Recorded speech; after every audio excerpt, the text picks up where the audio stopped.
To be proud of the UK. We are who we are, this is our way. We will fight until our final breath. We will fight until our final death. Release your inner Tommy Robinson. Stand and unite our glorious kingdom. Tommy Robinson. Thy kingdom will be done. Tommy Robinson. All together, one of the crowd. The United Kingdom, we are proud. The United Kingdom, we say it loud. The United Kingdom. Release your inner Tommy Robinson.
That's the Wiz being an absolute prat. What's going on, geese? How are we all? Here we go. Here we go. Here we go. Here we go. It's all happy days.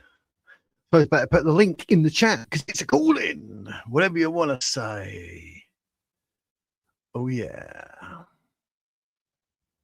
This is what I want to talk about.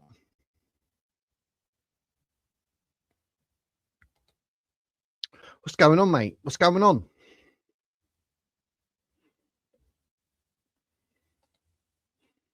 All right, geese. Right, geezettes. How you doing, geese?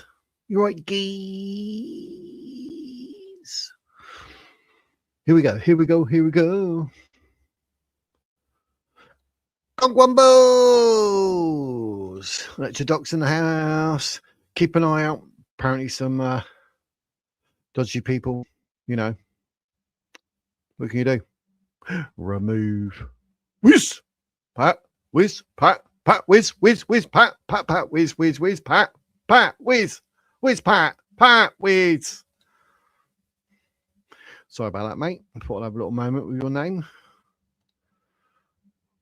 Yeah, you don't have to show your face, mate. No, you don't. You don't. You don't. I know who you are. You've been here long enough. It's all good. So we got. He's ready in the chat, right? We've got Richard and Robin in the back end. Whoa! Who's talking about what then? You know, that's what we want to know, isn't it, geese? What are they going to be talking about? Hey, how you doing? Yeah, back on topic. Yep. I put this story up because I saw this and I thought, you know, I'll have to start the show with something. How you doing, Beats and Tapes?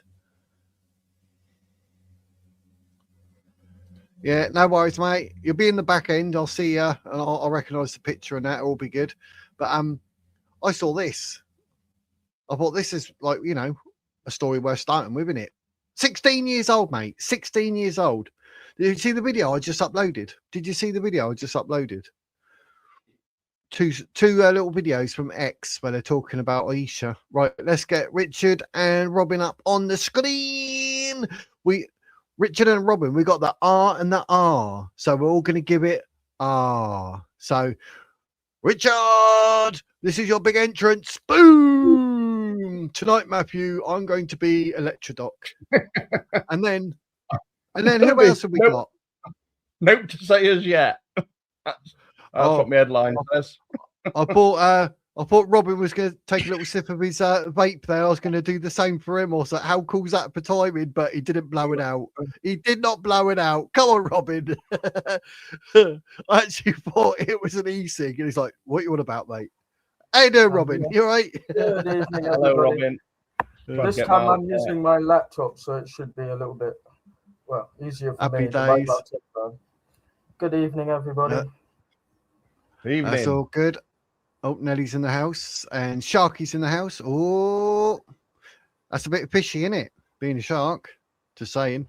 I do like Nellie's name. Look, she's so good. They named her 3 times. Nellie, Nellie, Nellie. Potato. It's like reggae sauce, isn't it? Name that twice. Potato. It tastes so good. Nelly, Potato. Nelly. Potato sauce. No. But Jake's in the house. How you doing, Jake? Jake. Buongiorno, alla Jake. Sorry, Dr. Jake. Dr. Jake. I don't know why I said it like that. It sounded a bit whatever. But I thought I'd start the night off with this story because it's just weird. It's just like, what on earth at 16 years old? Shocking. And then you know, if anyone wants to say anything about this story, they can. And if they don't have to. And then we can talk about whatever it is you want to talk about. I think that's fair. And it's going to happen because I say what happens. Without that is and theirs. That is very, very true. Oh, Waffle's in the house. Oh, I getting past Ramthan ads on YT. What's going on? No, it's not YT. It's been infiltrated by. Oh, terrible. What's going on? Ramavan. I like that. I like that. That's my name. Don't forget it. We can't take order it. I'm trying to get his name right now. Oh, bad. But you know, the reason I'm talking like I am, I'm trying to fill up the first sort of 5-6 minutes so YouTube doesn't pick up any words to do with certain subjects and then doesn't show my video to anyone because they're a bit funny at the beginning. And oh, did he mention Islam? Well, we're not showing that to anyone. Willis. No. Willie or Winnie? Willie or won't he? Willie or won't? Exactly. Where was I? Right, Right, 16-year-old. 16. How on earth can you be 16, a Muslim convert, and then you got explosive weapons and the S vest, as you can see on screen, in his family home? And they say he can't be named for legal reasons. But he's sharing Islamic State propaganda about terrorist attacks in Paris. What? 17 knives, mate. 17 knives, machetes. I mean, is this what we're facing in the UK? It's 17 absolutely knives? crazy. Well, is there some kind of what do they call them? Siamese twin chuffing octopus? I think he Edward was hoping Scissorhands. that he was going to get 15 friends. yeah. But he didn't want each of them to catch what's name meningitis, so he used separate knives on him.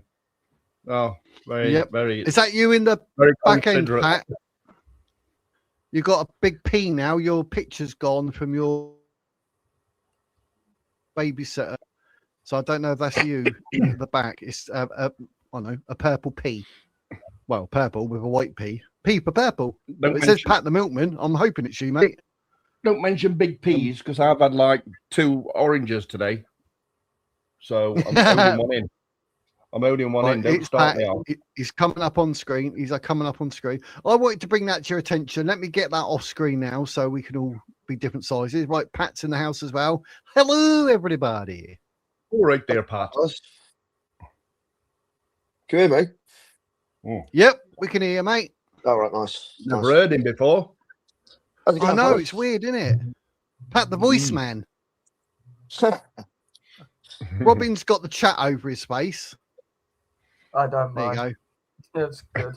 So, I seriously don't mind. I put myself on the laptop this time so I could actually see what people were saying in the chat. So if it's over my right, head, it will actually be It's even good. better because I might be able to pick on something, pick up on something that comes up in the chat while I'm talking.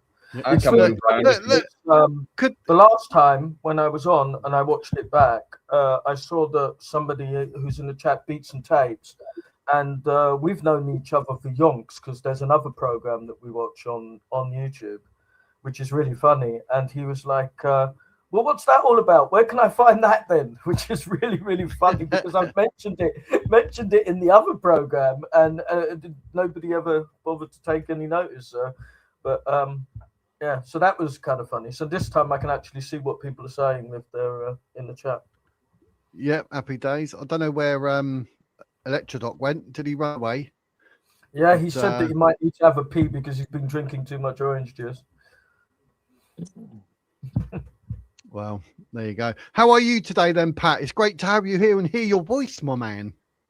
Yeah, I'm good, thank you, mate. Yeah, thank you for having me on. Yeah, good. It's a pleasure. Yeah, just chilling today, I think. Bit of a late one It's gotta last be night. done. So Yeah, I don't know what's going on. it was a very good stream last night, actually. It was very good. I have to say, I really enjoyed Jake's back and There you forth go. was brilliant. Yeah, I like that. it was. Jake asks good questions. Jake's here now. Jake's in the chat now. So Yeah, he is. I did put the link in there. I don't know if he's seen it, or he might be waiting for us, and he's like going to make the big entrance and be fashionably late. Who knows? So, how you doing, Sharon? Hope you're well. And hello to CL and Grace. I logged out and logged back in again. So yeah, I was expecting my face to be covered by text like it normally is, but it's on Pat's now, which doesn't really matter that much, does it? No, that's why I put it back up on like screen. that. You're very welcome. Thank you very much, Scott. Thank you very much. No worries. Evening, Defiant. How you doing? Oh, he's letting others speak. Oh, yeah, you're not going to interrupt, are you, Jake? Because you keep interrupting, mate. No, you keep interrupting. Yeah, keep interrupting, Jake. Yeah. Jake, come on, that's Jake. I've got to say, I really did enjoy That's Jake's. That was funny.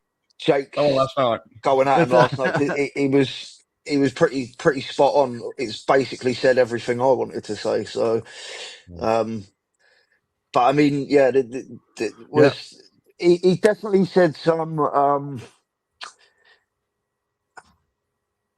Either the guy's ignorant or he's a liar. I would put it down to ignorance because just the way he was talking, he obviously hasn't got a clue what Islam is or the Quran says, and he's telling people what he thinks, which really, I mean, what he thinks makes no difference to the conversation. I mean, you've already said you've never read the book, so yeah. And I mean the fact that you were able to pull up, and he said early on in the stream, he tried to say that his phone was to the side and he wasn't using his computer or anything. I don't really buy that too much. I think he was just using that as an excuse to say, oh no, I can't see what you're putting up on the screen, sort of thing. And to be honest, I mean, how many verses? A dozen verses in front of him. So, well, if you can't get the idea, we're not saying that all Muslims are bad. I've never once said that. I've lived and worked with dozens of them when I was traveling. So, some of the nicest people I ever met were Muslims. That being said, their ideology, if they follow it, is garbage. Do you know what I mean? So the thing is, your anecdotal evidence means very little. You know what I mean? Because I have the exact same anecdotal evidence. You know what I mean? Probably more so than he does. Because, I've worked and lived in two other countries.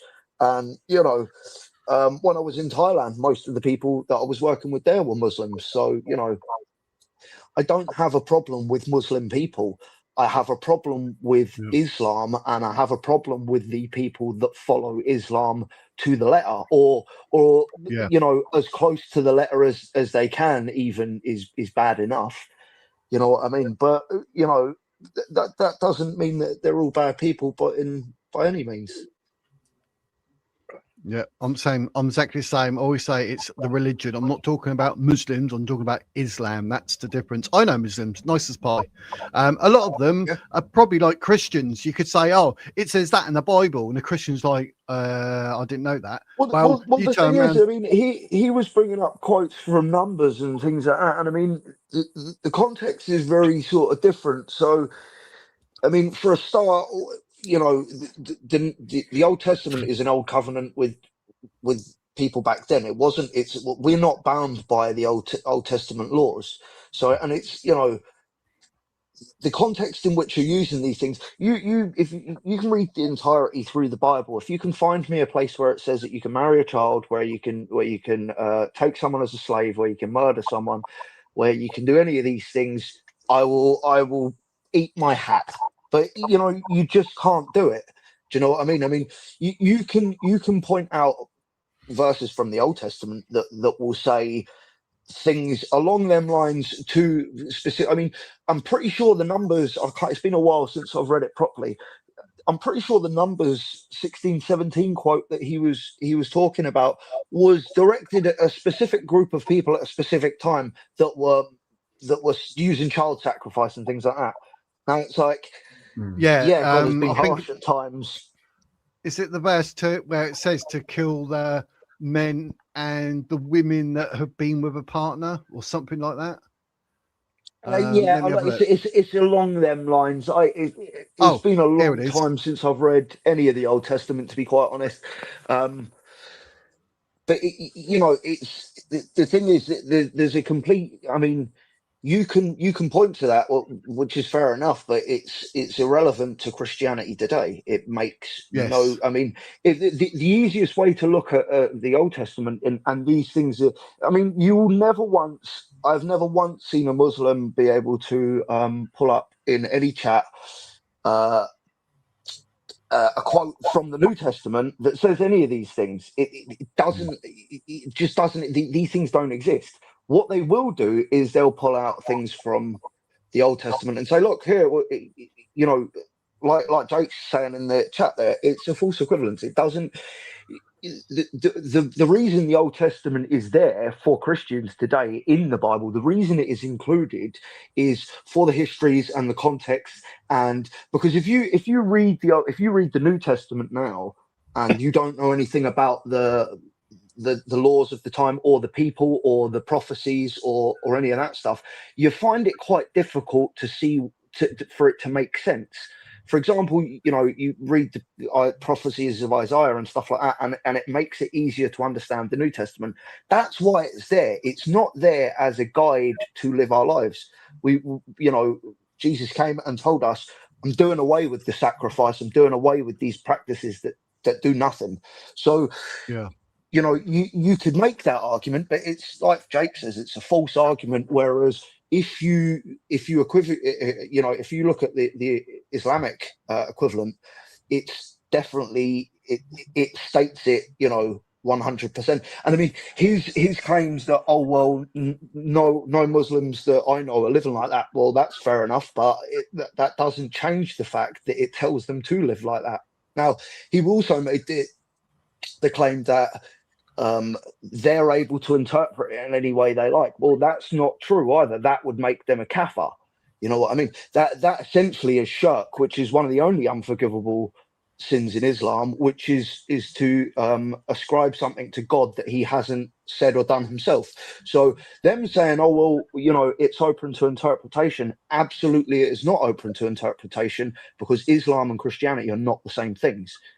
Yep. You know, you have to believe word for word what it says. Whereas Christianity, I mean, I grew up going to Catholic schools my entire life, and even as a child, we were taught that the Bible was written, a lot of it in metaphors. Not all of it, but a lot of it is written in metaphors, and it's not meant to be taken in that context, the same context as, for example, the Quran or the Hadith.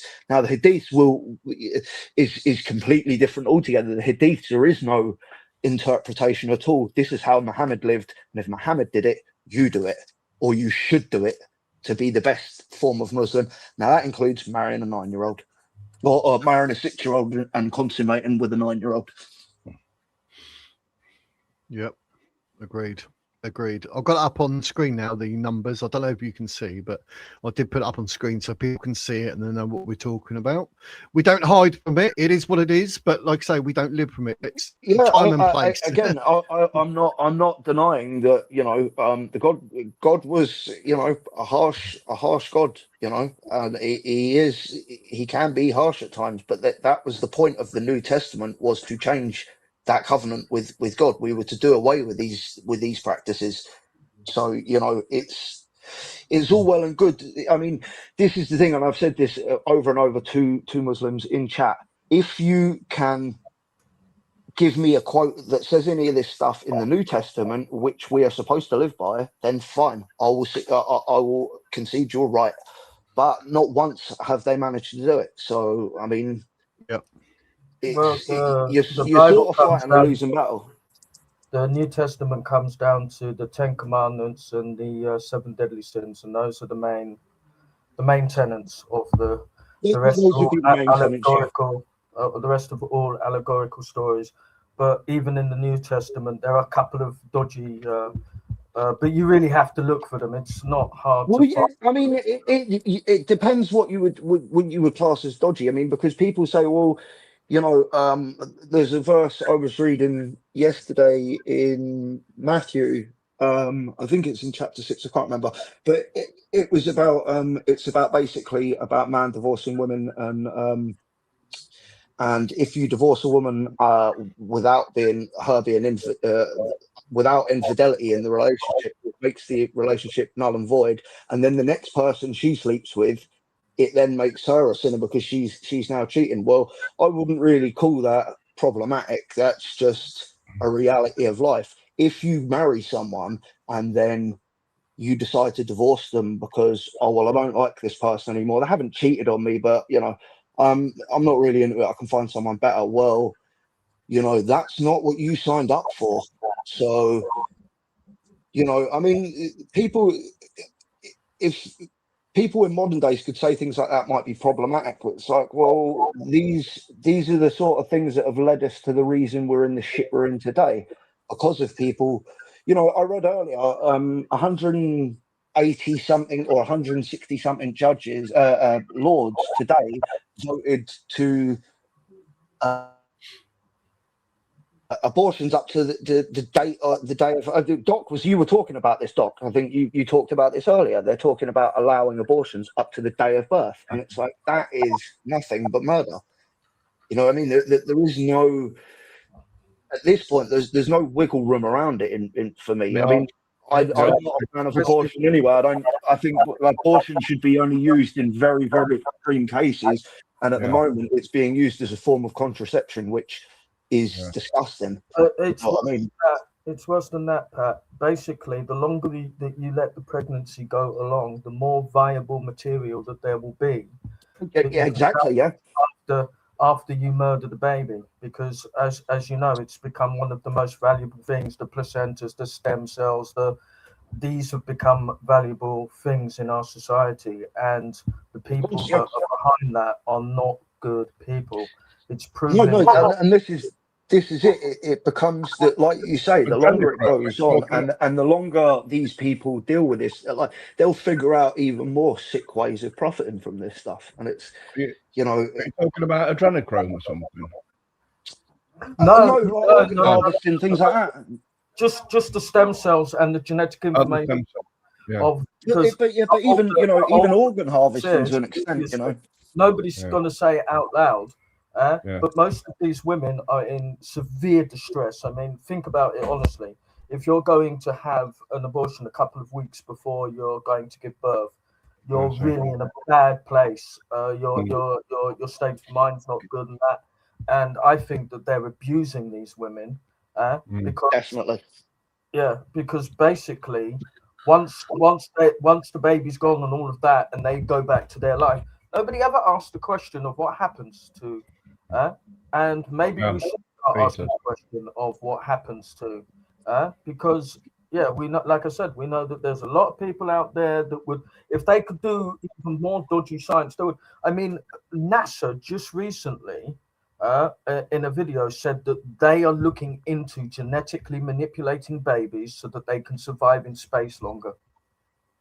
And Yeah, genetic see, it's just manipulation crazy. is illegal, right? But they're openly saying it on YouTube right now today. So Yeah. I'd imagine if they'd got that law passed in America, they'd even be able to sell the fetuses. Whether or not they're allowed to do that in this country, I don't know. Maybe they might do that in the future. You know what I mean? yeah, For this it's kind Yeah, of. well, it's looking very dark when you look at it, you know. It is, yeah. Yeah. but that's the world that we're living in. And Yeah. like I said, And this is why I personally think that the only way forward is Christianity, because when you look at things like atheism, well, atheism it is the reason this stuff is happening. Islam allows abortion, so Islam has no problem with any of this. I'm an atheist. I don't agree with this.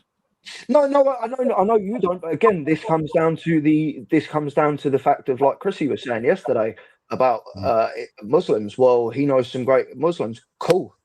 Great. That doesn't mean that, you know, their doctrine is still garbage, the same as atheistic doctrine. I mean, you know, if you look at atheism killed much more than any religion in the past in the 20th century, than any like over, you know, what, 40, 50 years, 60 years. It probably done more damage than any of the churches combined. Having said that I'm an atheist, my translation of God is nature. So I mean, that's fair. I mean, I personally I don't believe that, but I think God obviously works through nature, so that there's obviously part of what you're saying is obviously true. I mean, don't get me wrong, but nature won't give you what, you know. It won't give you the advice that the Bible will give you on how to live life properly. You know what I mean? Yeah, It won't.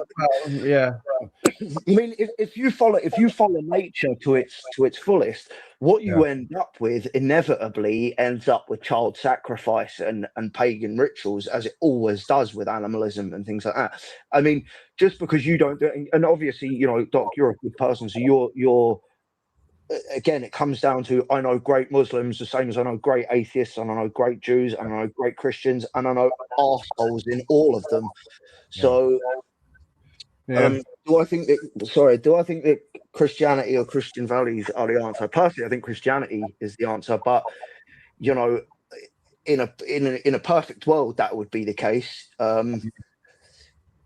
Christian values will do a pinch, I suppose. It helps for the here and now in this world. It doesn't help you much in. I mean, well, it will help you, I suppose, but it doesn't completely guarantee your afterlife, which is, you know, would be my opinion on the matter. But I mean. You're again, it comes down to I live in a pragmatic world as well. I know a load of Jews that aren't going to convert to Christianity. As much as I would love them to, they're also, I don't see them as bad people or living a bad life. So at the end of the day, who am I to sort of say, you know? I love that we can all have separate beliefs about that, but there's one particular religion, as we know, which would not allow for those kind of free beliefs. And don't get me wrong, you know, I also would like to because try to make this point often, is that I distinguish a lot between faith and God and religious institutions. Religious institutions, for what I see it, they're just political organizations. You know what I mean? I mean, if you the way I look at it is, if you were to go into, if Jesus were to walk into the Vatican today, he would turn the tables like he did with the moneylenders and the animal sellers outside the temple in Jerusalem, right?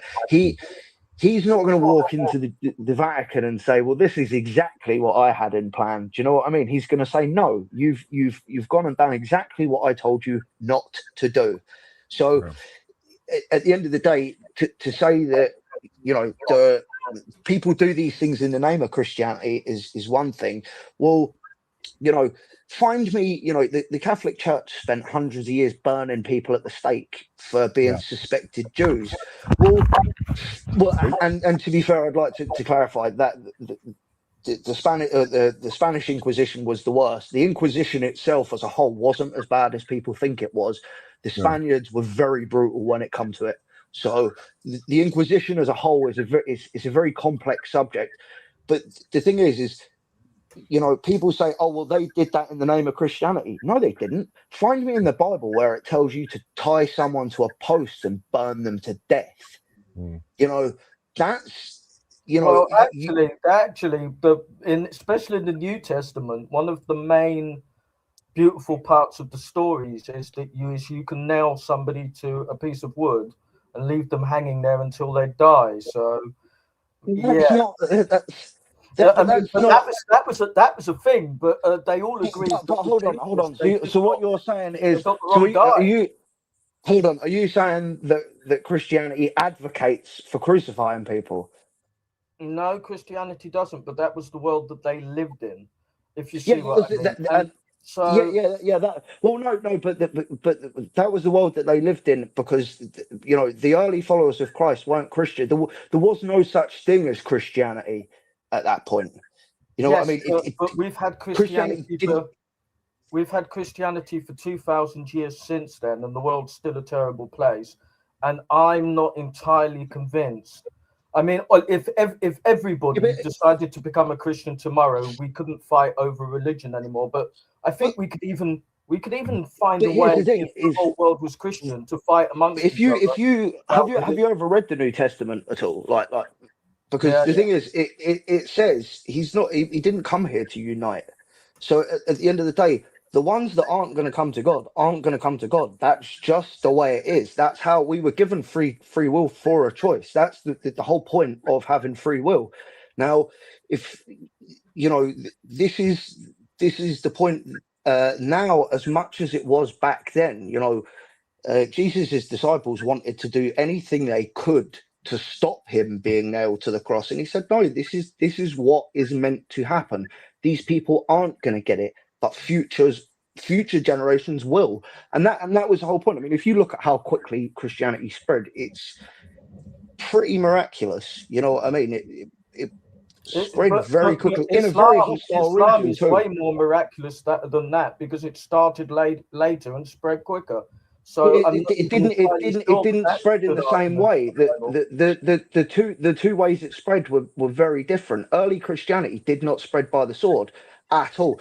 In fact, the faith itself didn't really. I mean, when these big armies would turn up and force people to convert, yeah, that's one thing. But the early faith didn't spread like that. Islam spread from not from day one. It was from about from when he moved to Medina, and it become. Then they started spreading by the sword, and it's like, well, yeah. So the thing is like, you know, Christianity wasn't spreading in that same way. The other thing is as well, one of the reasons I think Christianity spread so quickly is because you had these people turning up, these early followers of Christ would have turned up to places and said, look, what you're doing now, your gods basically don't feel anything for you. They don't care about you. Your holy men don't give a crap about you. Here is a better solution. And people at the time must have looked at that and said, well, you know, surely this is better than what we're doing now. I mean, there's a difference between turning up to a place and saying, we're going to kill all of your men and take your wives and daughters hostage unless you convert, than actually turning up and spreading through ideals. I agree with you. Which is not what Islam did. Yeah, I agree with you. But in theory, I've got absolutely nothing against Christianity. I'm not a massive proponent of religion, full stop, because I think that religion has too much power over too many people to be able to convince them to do such things that might otherwise be against their nature. And again, are you talking about the religious institutions or religion itself? Religion itself. That's fair. Now, Christianity, would you say that the things that Christianity are asking people to change and do of themselves are wrong or bad for that person? If the world carries on the way it is in Europe, eventually Europeans will use Christianity as a big stick to beat over the heads of their enemies. It's already beginning now. It's like we're already going, we're a Christian nation, And basically, all those people We are a Christian saying, nation. That's just a fact. Yeah. It's not a, you know, people may look at numbers that go to churches and say, oh, well, we're not a Christian nation because church numbers are dropping. Like I said before, faith and religious institutions are not the same thing. People haven't lost their faith in God. They've lost their trust in religious organizations and institutions because they're doing everything that the Bible tells them not to do. And on top of that, they're doing all the things, they're telling us not to do things that they all do themselves.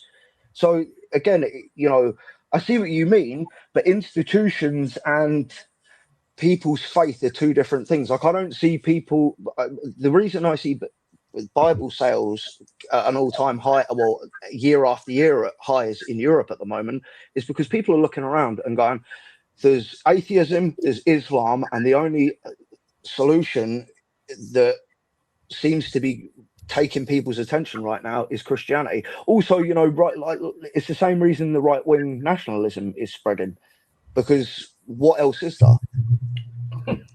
But like I said, I actually believe that there's quite a few people now taking up the Christianity in the New Testament as the big stick to prove that they're morally right, to bash their You're enemies probably right, yeah. over the head. And the worst thing about it is I'm kind of on their side. I am on their side. Why not use Christianity as a big stick? Other people are using their religion as a big stick against us. So why not? You also make a good point there. I'd rather live under Christianity than anything else. But Well, yeah, here's like, the thing: is the other thing. One of the things I'm fed up of nowadays is you look on TV or online, and it's all, you have to respect other people's religions or cultures. No, I fucking don't. And that's kind of the point of religion, right? Is that my way and our way is better than your way of doing things. Like, I don't have to respect people that think it's okay to marry children. I just don't. me neither. You know, and yeah, Me no, neither. I agree. And I'm pretty sure that you don't actually need a religion to hold that standpoint. So, like I said, I like being the guy that literally says, I believe in a universal architect. I believe that there is something greater than myself. And I believe that there's more after I'm done with this life. But at the same time, I also like the fact that I can say, do you know what? You Muslims, I don't like your religion. It's rubbish. It doesn't stand for good, great, this or that. But at the same time, I can go, do you know what? You Hindus, you're full of crap. You Buddhists, you're full of crap. You Christians, you're full of crap. You know, to be honest, I would agree with everything you're saying, basically. I don't need their book to be a righteous man. I don't think anybody needs their book to be a righteous man. All of them were written 2,000 odd years ago, and all of them don't really apply to the modern day. And we live in Britain. We've got a legal structure that was created by good men, and if we all just lived within it, we wouldn't even need those good men. Those good men. None of those good men were atheists, really. You know, I mean, maybe personally in their personal lives, but not many of them were atheists. It's all on Christian. But that's not. It's neither here nor there. An atheist can fit perfectly well within the British system of law. But where did atheism get these values from? Because they didn't make them up themselves. If atheism had been left to its own devices, you know, it has. I mean, look, great. Communism has, you know, communism's a great example of that. You know what I mean? It's like, so I seen an interview a little while ago, a great example of why atheistic societies breed, ethics, like no ethics, is because, so you got China, right? They places like the times like the Great Leap Forward, they killed millions and millions of people, completely destroyed their society, turned it upside down. I mean, if you were religious, if you were educated, if you had, you know, a small bit of land that you were smart enough to take care of, gone. And what that's led to after close to 100 years of that, after that, for decade after decade, is, I remember seeing an interview with the guy, I don't know if you guys know who I'm talking about, Eric Prince. He used to run Blackwater. Guy's a terrible human being, right? He's a fucking awful person. And for him to come out and say this, it's like, that's a bit rich, dude. You're you know, you're an awful person. But he was saying about working security. Once Blackwater got shut down, he ended up sort of doing a lot of business out in China with these private security companies in China. And he told this story about. Sorry, go on. Was it Michael? Was it Michael doing it? It might have been. I don't know. Michael might have had the contract there. I don't know. He might have been fighting Chrissy for that contract. I'm not sure. But he talks about going over there to sign a business deal, and you know, he said you go over there, and he said they have these big like event sort of thing for the sign, and he said you walk in, and he said there's camera crews there, a red carpet. He said there's this whole event that they've spent thousands to do for you to come in and sign this ceremonial signing of the contract. I said, you walk in, go and sit down, you start reading the contract, you get halfway through the first page and you realise this isn't the thing that we agreed to in the deal. So he points out, he says, look, this is a completely different contract to what we agreed to. And they're like, yeah, but we're here now. There's all these cameras here. Just sign the papers. And it's sort of a perfect, like, you know, people say, oh, well, look at you guys are great. I mean, or I'm not saying you're an atheist, but you know, people in this country, atheists and stuff, they're mostly fine people because they've grown up in a system that was created by Christianity. It was molded by Christianity. So it's like, yeah, it's all well and good you saying it here, but you know, become an atheist and then move out to, you know, China, to the rural provinces of China where law and order hardly exists anyway, and then tell me how you get on in 60 years. You know, I mean, what type of people are your family going to be 60 years down the line? I'm pretty sure that I could move to China to a rural community, and it wouldn't actually be the people in that rural community that were my biggest problem. It would be the communist member parties, because they think that they can get away with everything. And to them, their version of communism is their religion. It's just another religion. Yeah, of course. Yeah. So atheism is just another religion. It's very difficult to, if you said, oh, let's all be atheists and take over the world, people would be like, well, I'm not sure my version of atheism's the same as your version of atheism. But no. As soon as you start putting rules to it, like Pol Pot, that's when it becomes dangerous. And that's why Islam is so dangerous. I have a question. Yeah, I agree. Yeah, Jake pointed it out the other day, and this is the truth. And I'm one of the lucky people. I've actually lived for about 6 months with Muslim immigrants from Morocco. I was living and I was working with them, absolutely lovely people. None of them bothered to go to church on Saturday because they didn't have time for that rubbish. But at the end of the day, if they thought that Islam was under threat, they would hear, oh, I'm under threat. Islam being under threat is the same as them being under threat, and they will defend it. Well, they're part of the Ummah. That's the thing. Yeah, you probably defend Christianity. If it came down to push or shove, I'd probably defend Christianity over something else, only because I think that one's slightly better than the alternative. But you give me an alternative. If you give me an alternative that's better than Christianity to defend, and I've got millions of people supporting me, I might choose the other option. I mean, you know, that's your opinion. Is I don't think that the other option is better than Christianity, because again, there is no proof that it is. In my opinion, there's that might help us to answer this debate, and I'd be really interested in what you both answer with here, which is, have we reached a point where the supernatural or belief in the supernatural is no longer relevant? I'll say no. That's interesting. So I had this. I thought about this a while back ago.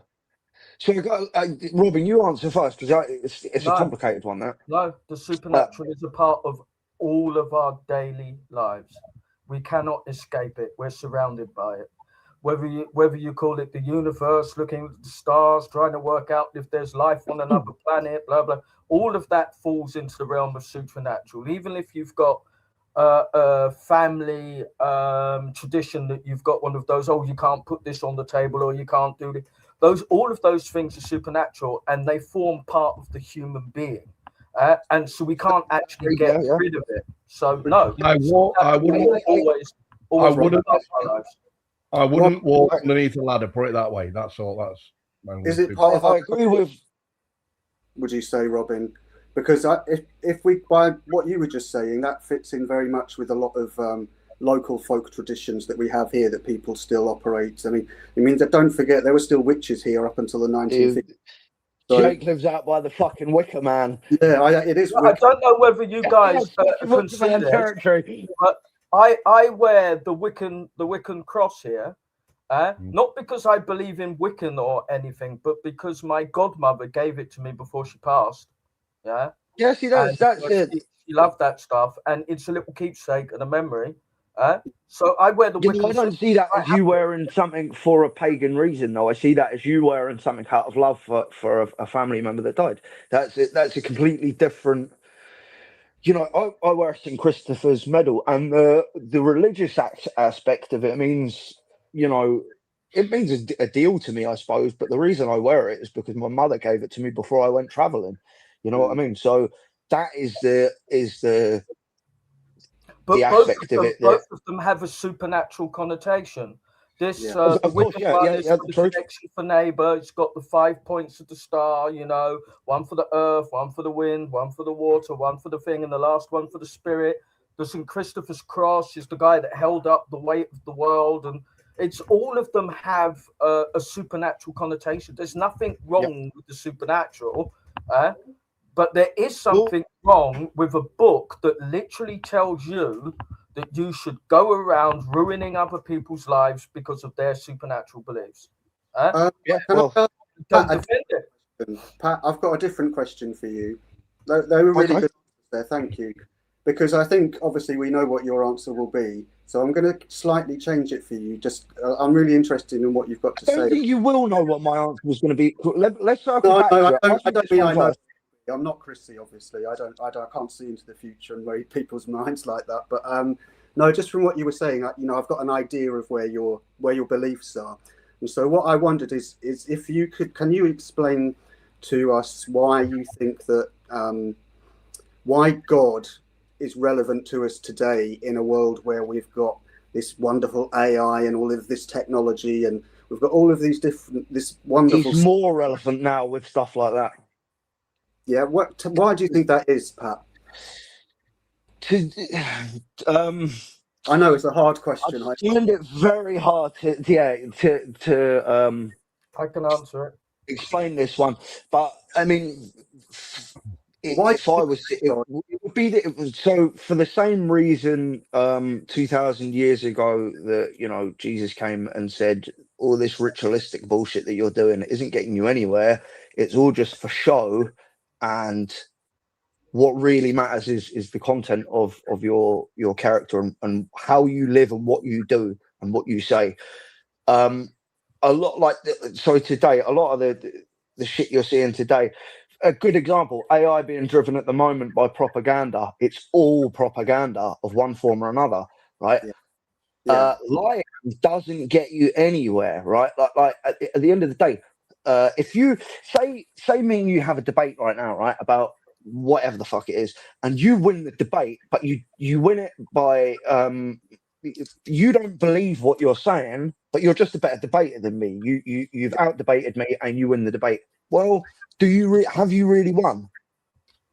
That's because when I used to teach debating, one of the things I used to get them to do is, and I should just explain here because I haven't explained this before. The school that I worked in, Rochester Grammar School, was one of the top in the country. Like, normally you would get 2 or 3 kids from the 6th form, if you were lucky, would get into Oxford or Cambridge.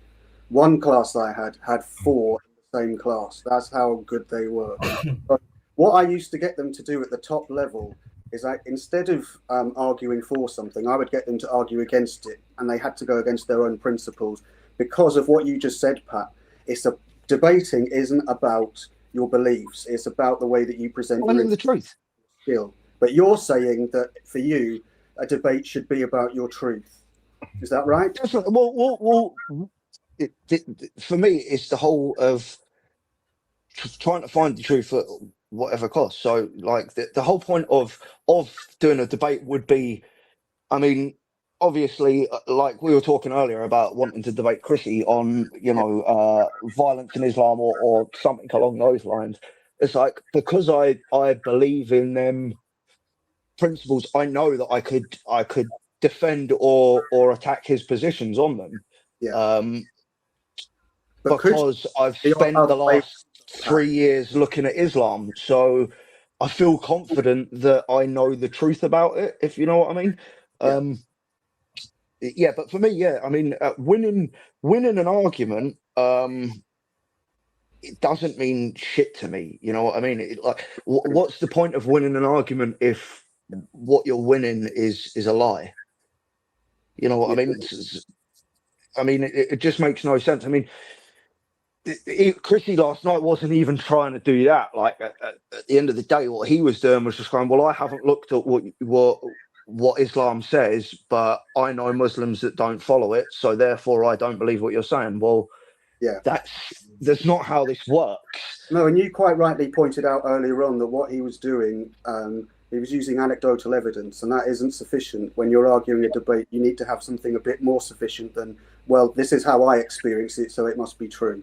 Because if it's a general debate like we were discussing yesterday, an anecdotal piece of evidence isn't enough. There are times when it will be enough, but this isn't one of them. Yeah, I mean, so what you're saying about there are times when anecdotal evidence would be enough. If you took someone, and you're actually starting to see this a lot, right? So if you're getting a lot of people now that never knew anything about Islam, or what they knew about Islam was the Obama and George Bush administration's parroting of things back in the 2000s of Islam's a religion of peace. You try and find that statement anywhere before 2007-ish, you will not find it anywhere. It's never been. There's never been said. If you find actual honest Muslims is hard to do. But the ones that will be honest about what Islam actually is, they will tell you we are not a pacifist religion. We are not a religion of peace. That is not the aim of Islam, right? So Cyberpunk Dingo did one this morning. Cyberpunk Dingo did one this morning that rebutted every single question or answer that Chrissy gave last night. Just this morning. Well, there you go, and it's like, I wanted to come up last night, and then when he came on, I was sort of like, and he started talking, and really quickly I started noticing he was talking over Jake and stuff like that. I thought, I can't, because I'll end up just berating him. Do you know what I mean? At the end of the day, if my view is like, look, we'll play nicely, right? The game is that we're here to learn and discover the truth, right? And we're to do it together, right? Yeah. But if you start, being dishonest or whatever in them conversations, that's me, I'm done. You know what I mean? Like, if you want to throw a spanner in the works, then fine, I'll get one that's 3 times bigger. You know what I mean? And I'm with you, Pat. And last night was a really good example of that. I mean, having to actually explain to somebody how a conversation works who's an adult is ridiculous. And it did wind me up last night, but because, like you say, I used to be a teacher, you know how to deal with stick from people. And that's how I saw him last night. I saw him as a naughty kid. I would have been one of your bad students. Not I wasn't particularly stupid, but I just didn't. I fucked around in school. I had a lot of problems with the authority figures in my school, so I just sort of. I'm not formally educated at all. I educated myself a lot when I left school. I've read 10 times the amount, 100 times the amount I did when I was in school. Let's be honest, schools are shit. You don't learn anything. It's bullshit. But I'm not. I've never had a formal debate with anyone. I've never been trained in debate. I watched them, but if you were to ask me how is a debate, a formal debate structured, I could not tell you. I know. But then, Pat, because you wanted to do, and you suggested one about doing one with Chrissy, then, as we've said, we're already going to come armed with all this ammunition. then I'm happy to go through it beforehand with you, and Yeah, I mean, I'd be happy to. and to say to everyone, like, this is what I'm going to say, this is why I'm going to say it, and just stick to it so everyone can see exactly Yeah. what. Well, here's the thing: is my idea would have been here. Look, here's Jake. Here's how a formal trained debater, someone that's taught people how to debate, would debate someone, and here's how easy it is for someone that isn't trained in debate. But I know about Islam, like the stuff, all the quotes that Wiz pulled up. There's more than just that. It goes further into detail. There's another interesting thing I wanted to point out. A few weeks ago, I think it was when Bobby was on, who seems like a lovely guy, right? But again, I would also point out that there are times when Bobby is either being ignorant or misleading. Now, he says about, it says about things in the Quran about, well, these are all the things, you can do these things, but under war circumstances, etc. Okay, fair enough. Now let's look at the reliance of the traveller. It is a piece of Islamic jurisprudence that tells you when you are abroad in a non-Islamic country, you are in a house of war. So all of these things that they say, oh, well, they're only permitted in times of war. Well, Islam says you're at war when you're in this country. You know what I mean? The rules for a Muslim while they're in this country as opposed to when they're in an Islamic country are very, very different. You know what I mean? They're not supposed to do the things that they do here, shows of dominance, shows of strength, things like that. They're not, these things aren't for the Islamic world because the Islamic world is already Islamic. They don't need to do it there. It's a conquest. It's a form of conquest. Whereas if you were to point that into Christian terms, I mean, don't get me wrong. There's been things like the Crusades, all these political things. Again, I would argue that even the early Crusades, which you could call justified to a point, were because of Christians being taken as slaves and attacked by Muslims. That's still not. That's still a political issue. That's still very much a political issue. So, the Christian version of that would be what you see at Speaker's Corner today, or these people that are being arrested on street corners for preaching the word. I mean, that is Christian warfare. That is how Christians do warfare. That brings us on to something very, very, very important. In my opinion, the UK, because I live in the UK, the UK's biggest problem is not Islam. We have a perfect set of rules to create a functioning, law-abiding society. We have all the tools that we need, but because of the incompetence of our leadership and our politicians trying to negotiate their way into everything and compromise their way into everything, our laws are not working for us. Our police force can't do its jobs properly. Our legal system is so mired in petty crimes that there's a backlog. Chrissy's here. So basically, Islam isn't even our biggest problem. Our biggest problem is that we don't act as one. And I've said it in the chat. Islam, I've said this 100 times, Robin. No matter if you're an Albanian Muslim, no matter if you're an Albanian Muslim, an American Muslim, a Chinese Muslim, they will all come together and push for one thing, behind one thing, with one message. And Britain has been free for so long. We've been allowed to be ourselves and be individuals for so long. We find it hard to literally come together for what is right. Most people want to be safe on the street. Even the Muslims want to be safe on the street. Why can't we achieve a system that creates a framework that encourages people to do it? Well, I've pointed this out. I've tried pointing this out to people before. Very much what you're saying now is if say, for example, just completely hypothetical. Obviously, I don't believe this is the case.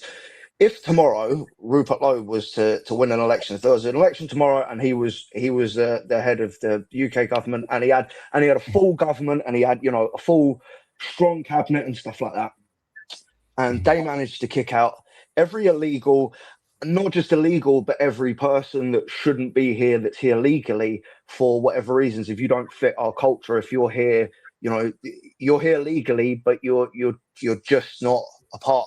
You're not contributing to British society. You've got to go, right? All of that. If you manage to do all of that,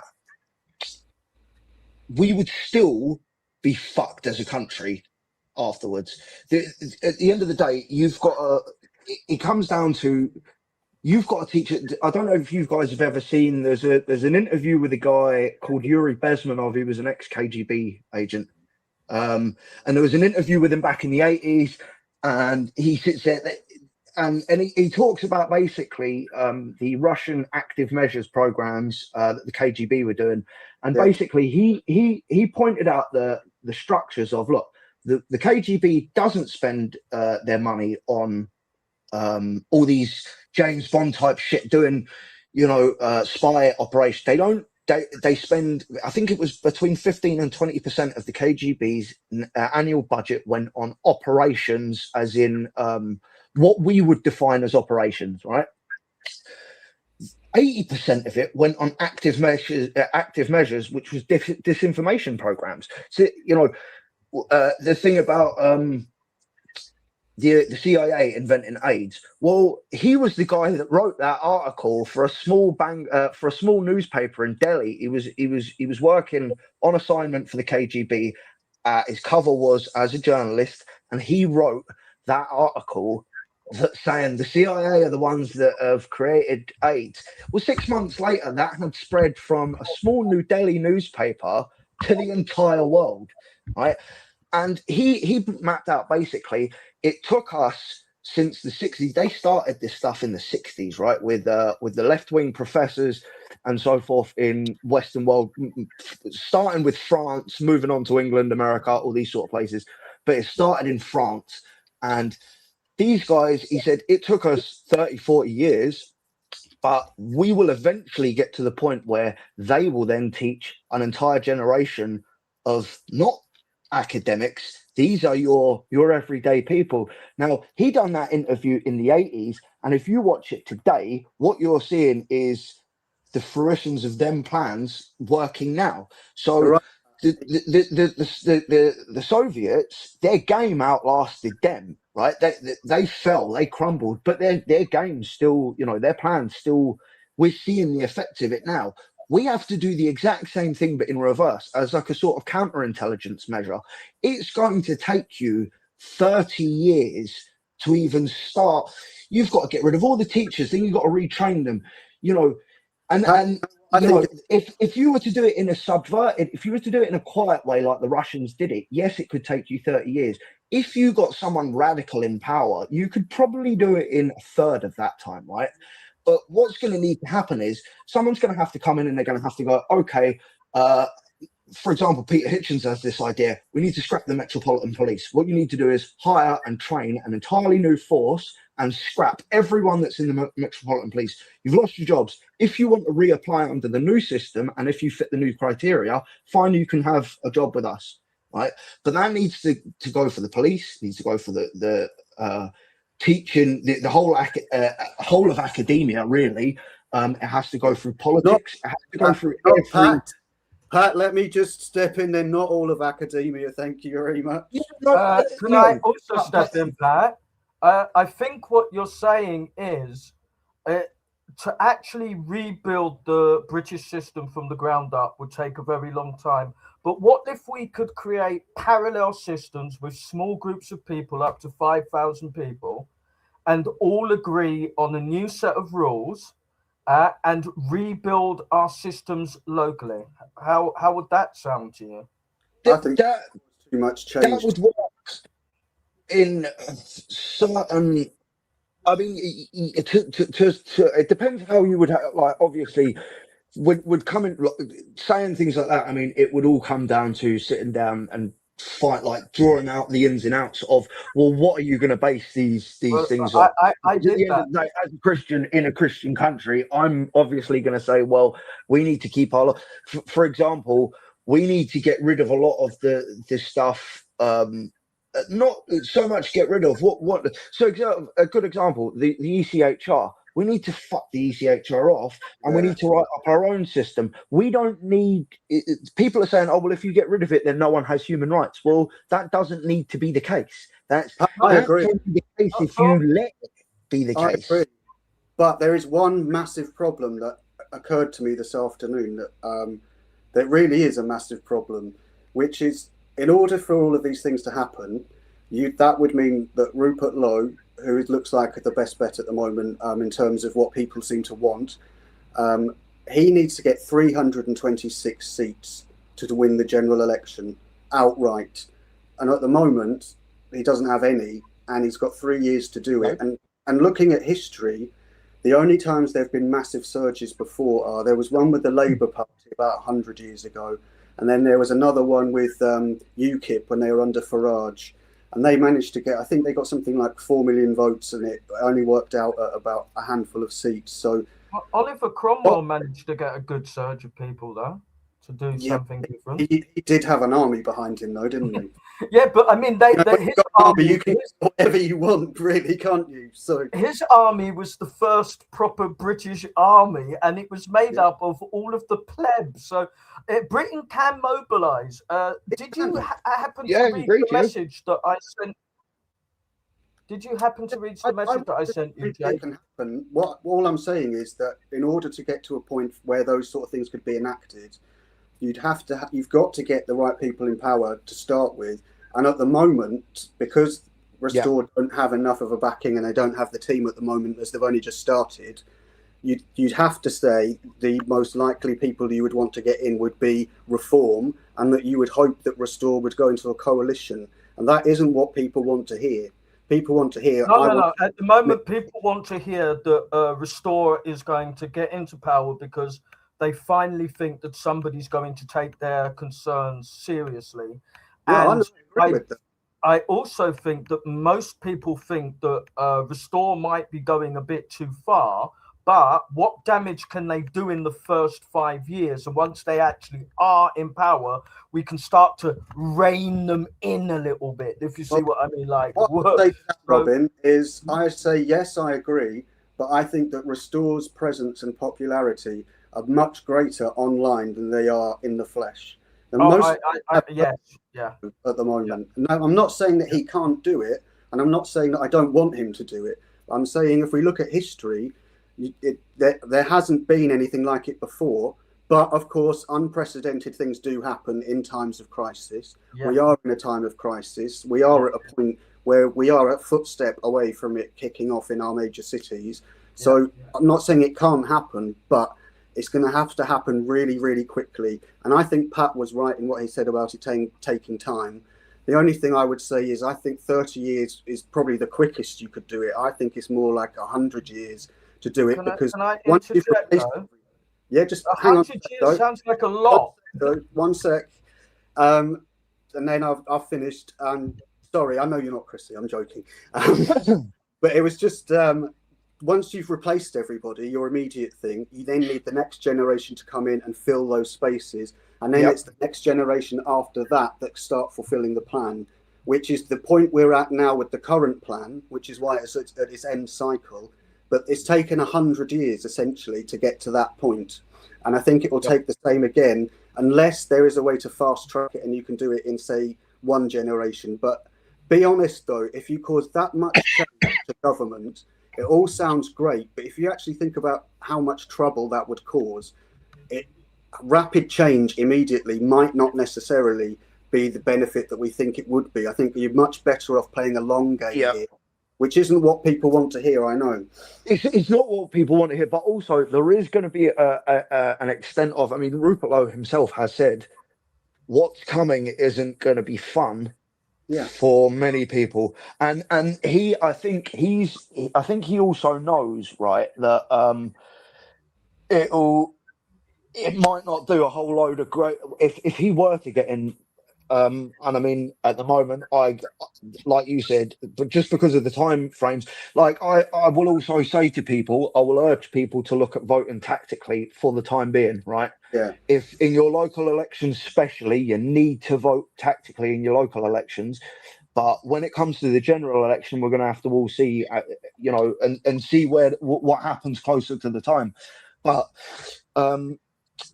you know, the thing is with Restore, all that's going to happen is you might get a slowed down version of what's happening now. But it's going to be nothing other than that. That's as best we can hope for. So, I mean, in a realistic sense, I would hope to pray that Restore get in on the next election. Realistically, being a realistic person, I imagine it's looking like the time after that, and we may be fucked by then.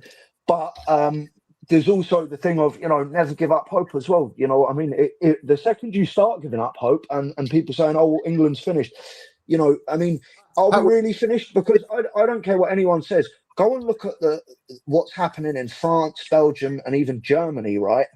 Holland. I can't see us being as bad as Europe is right now. I mean, No. you know, one thing you don't. When was the last time you ever heard of the grooming gang stories coming out of Europe? You don't. All the time. And tell me it's not happening there. No, I mean, France? Are they actually covering it though in France, in Germany? Yes. Because bullshit. They are. I've not once in. I mean, I've or spoken to people. Wait, Pat, are you talking about the mainstream media that we're not on now? No. I mean, part of that too, right? But what I mean is, So I mean, even America to an extent, right? So I've got Dutch family. They're complaining about the grooming gangs. They're complaining about the influence. Yeah, I agree. Do you know what I don't like about any of it is that the people also in Holland believe that they've got more power to tackle Islam than their own government. Yeah, That's what I don't like about it. But no, I agree with you on that. They all think for some reason that they've got more power to tackle Islam than their own government. Yeah. I mean, actually, and I will say, with Geert Wilders and stuff, you're Holland. I will give you. I will definitely give you that. He's been there, Tommy Robinson, for I mean decades now. You know, so you have had people in places like Holland and stuff. But what I mean is, I mean, partly, I mean, in the mainstream media, that's because I watch a couple of the mid right wing channels like Talk and GB News, but I only watch them occasionally if there's something interesting I want to see on there. That's about it. But I'm talking about I mean, like even social media and stuff, or for me mostly, I talk to people on YouTube and stuff. I don't do social media myself, but from what I mean is, you're not hearing the same stories. I mean, the Americans, all of my American friends, they all know about the grooming gangs in Rochdale and Rotherham. They don't know. They've never heard of these towns before. You know what I mean? What you're not hearing is out of places like... aren't aware of the institutional paedophilia that ran through the British boarding school system from the 1800s onwards. They're not aware of that. No, but I mean, okay. And the only reason they're aware of the grooming gangs here in the UK right now is because of the Christianity big stick, and people believe that Christianity is going to become the big stick that they can whack people over the head with and get their own way. I disagree with them. I disagree with that. No, that's not why. I disagree, because it's quite clearly a racially motivated and ethnically motivated crime. They were quoting scripture whilst abusing people, and that's why it should be seen as a religious the thing is the thing, like Tommy Robinson, before he was only really associated with Christianity in the past couple of years. Before that, he was saying all this stuff on his own back, and it was you know, it wasn't anything to do with Christianity. I will give you, Robin. I will 100%. I will 100% agree with you, though, that it is a bandwagon that people jump on, and I see it all the time, and I don't like it. I was brought up Christian. I was raised Catholic. You know, I know my religion, and you know, from a very early age, I fell away from it for a very long time, and it's only been the last 3 or 4 years that I've started coming back to it. But you know, I will say to you, yes, there are. You know, for an example, I say this to people all the time. People like Charlie Veitch. Now, his content can be entertaining at times, but at the end of the day, he's the kind of person that will jump on the anti-royalist bandwagon, the Republican bandwagon, and then when that's done, he'll jump on the Green bandwagon. And when the ether's changing a bit, and he realizes that the new thing in the air is right-wing socialism, he'll jump onto that. And again, Christianity, then he'll jump onto that.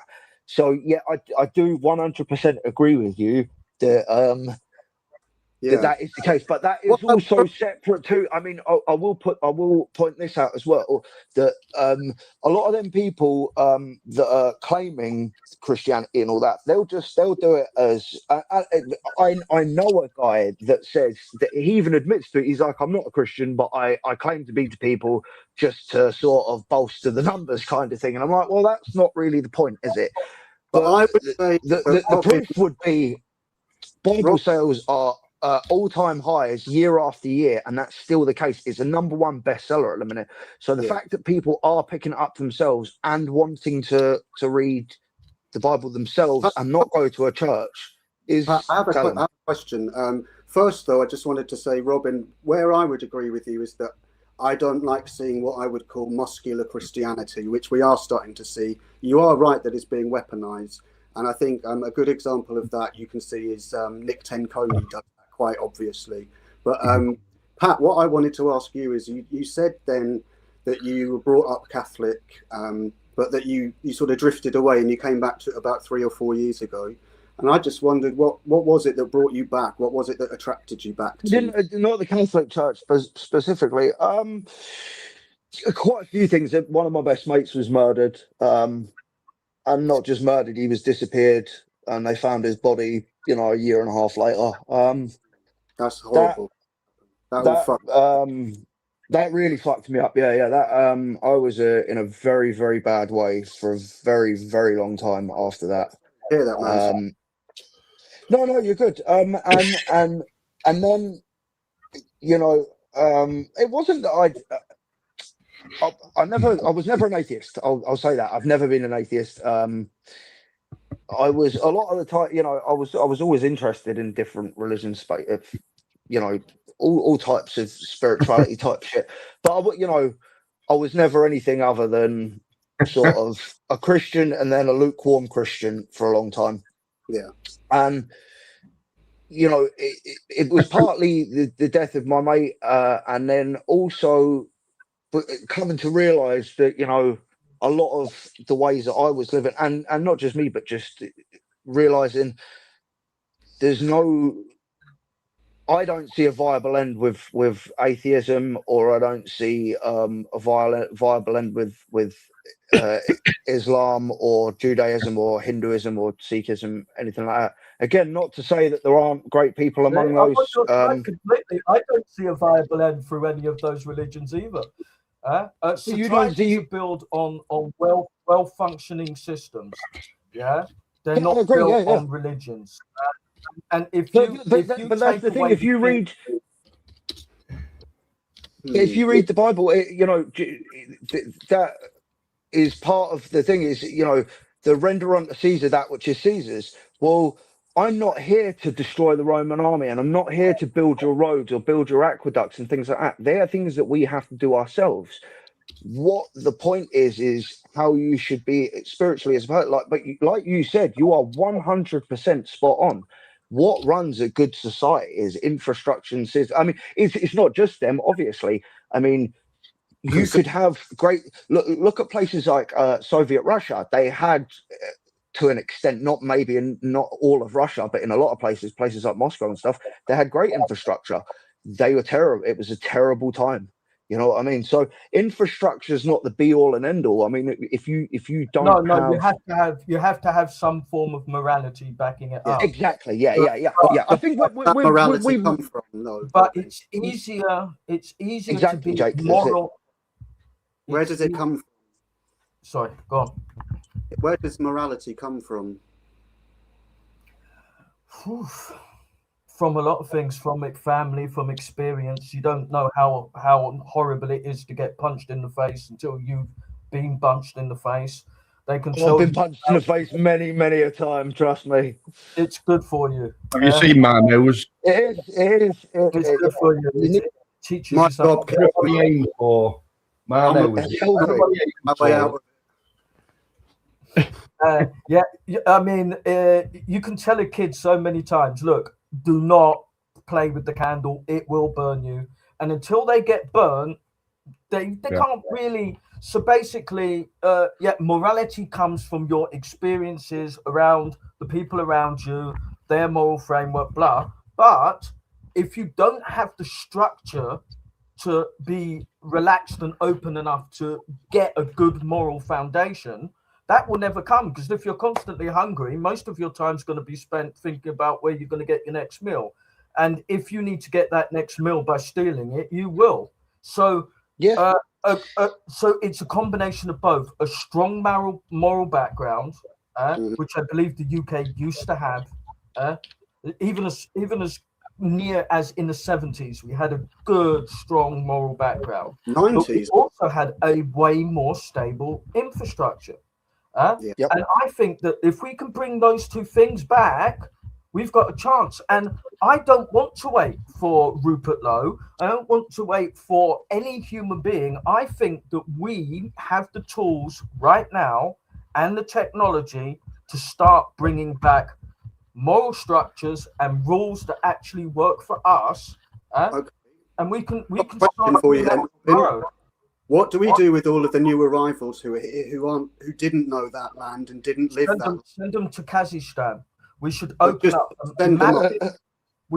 up a massive tent embassy in Kazakhstan. We should buy 100 square kilometers of land with good access to water, and we should build a tent embassy in Kazakhstan. And everybody that would like to come to the UK, we want them to come, but we're going to have to process them there in that tent city.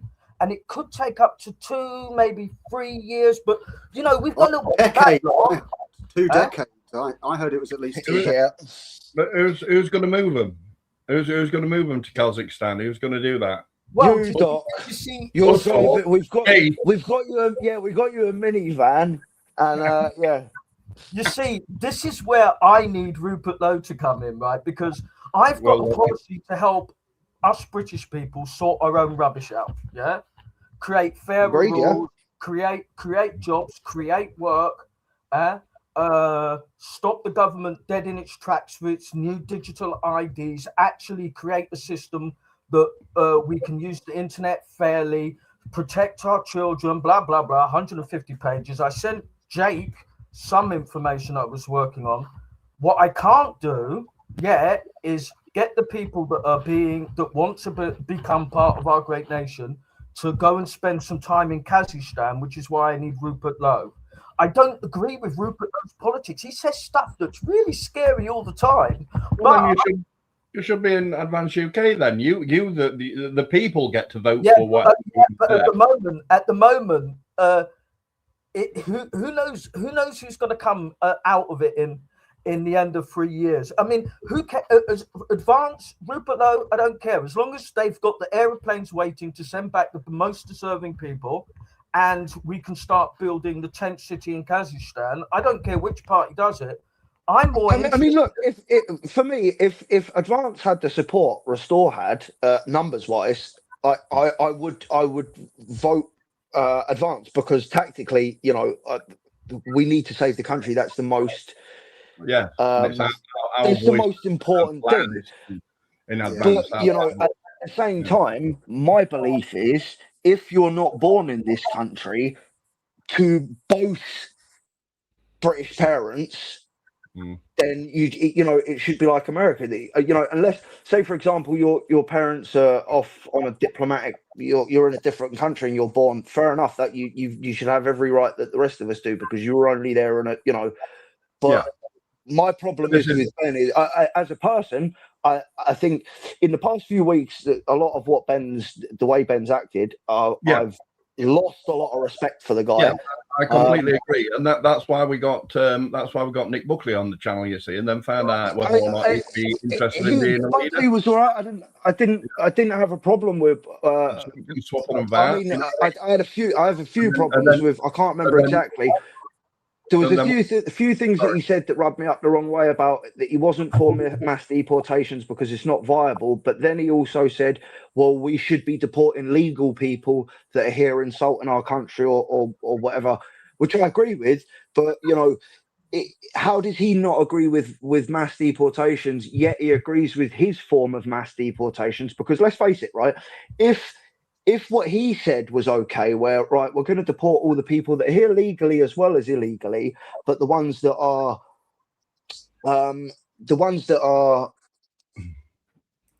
saying they're insulting the country, they're not living by our morals, they're, you know, you know, there should be a plethora of reasons why you should be kicked out if you've got a visa. So these are outlined in his policies that he brought out. Well, the draft policies anyway. Do you know how many tens of thousands or millions of people that would be? It would equate to mass deportations. So what my problem is when you've got politicians that are going. My problem with Farage, he's sitting there months ago going. They asked him on a podcast, "Are you for mass deportations?" No, I'm not. They're not. Well, I'm sorry, but now you're saying that you are for mass deportations, and none of us fucking believe you because you're a liar. You know what I mean? He's not a leader; he's a follower. He'll just look at how the wind's blowing. Well, he's, in my opinion, Farage is a plant. He's Sorry. Go on. It might be my feedback actually, because I'm not using my headphones. But like, I mean, in my opinion, Farage is just a plant of the Uni Party. At the end of the day, all he's going to do is what they're doing now. I mean, he can sit there. I mean, he's already said, and so has Richard Tice. They've already come out and said, we need to appease Islam now because in 30 years, they're going to take us over and we need to have good relations with them. Well, that sounds like you're just preparing the way for them for the future takeover. Sorry, but, you know, Richard Tice saying, oh, well, why should I care because I won't be alive? Yeah, but that sort of thing should get you barred from politics. Yeah. But that's the whole point. Yeah, I mean, I could pull up the policies now that well, now I can't show it actually because I can't present. But yeah, these are all addressed, and all the ideas that they've had means a passive banning of Islam basically, because they're on about no swearing on the Quran in politics, so that's going to put a lot of etc. All the name it, and I'm sure it's on the policy. If it isn't on the policy, then we are able to, you know, raise our voices and say, "Excuse me, this isn't on the." Go on. The policies is it's all very well and good having them. They may well be the best policies ever written that could completely solve this country's problems overnight. Yeah. But unless people vote advance in, it means absolutely fuck all. Oh, I agree. I don't agree that we're ever going to solve our problems overnight. It's just one thing. Never going to happen. I think that we, the British people, have the power to solve 90% of our problems within 10 years, and I've actually formed I agree. a pretty good plan on how we could do it, and we do not. I agree with what Robin said about I agree with what Robin said, as well. I do. And the reason I agree with it is because need no representatives in big government. No. I said, so I think instead of that, meanwhile, we change the way we vote, we change the way we think.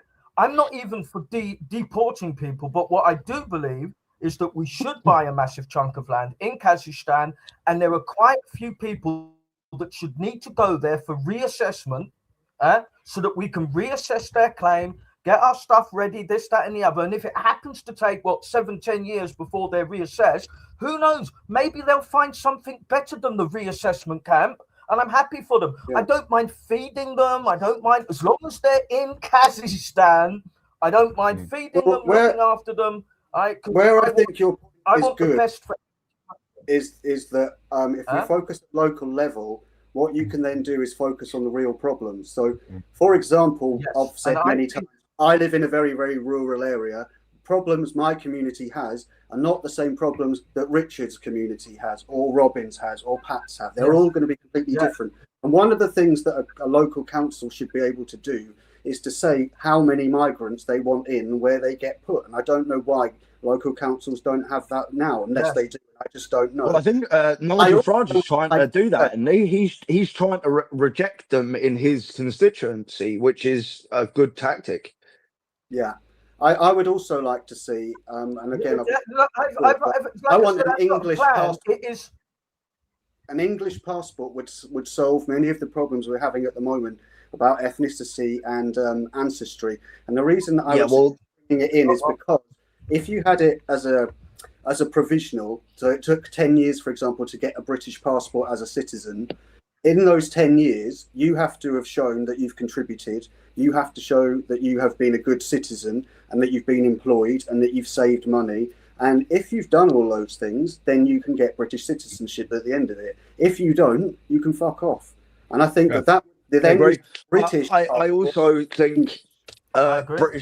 English ethnicity there needs to be a clear definition, because this whole argument about it is ridiculous. It's like, well, if we're all just British, then the idea of it is a form of ethnic cleansing. It's basically saying we're going to destroy your ethnicity. There's nothing you can do about it.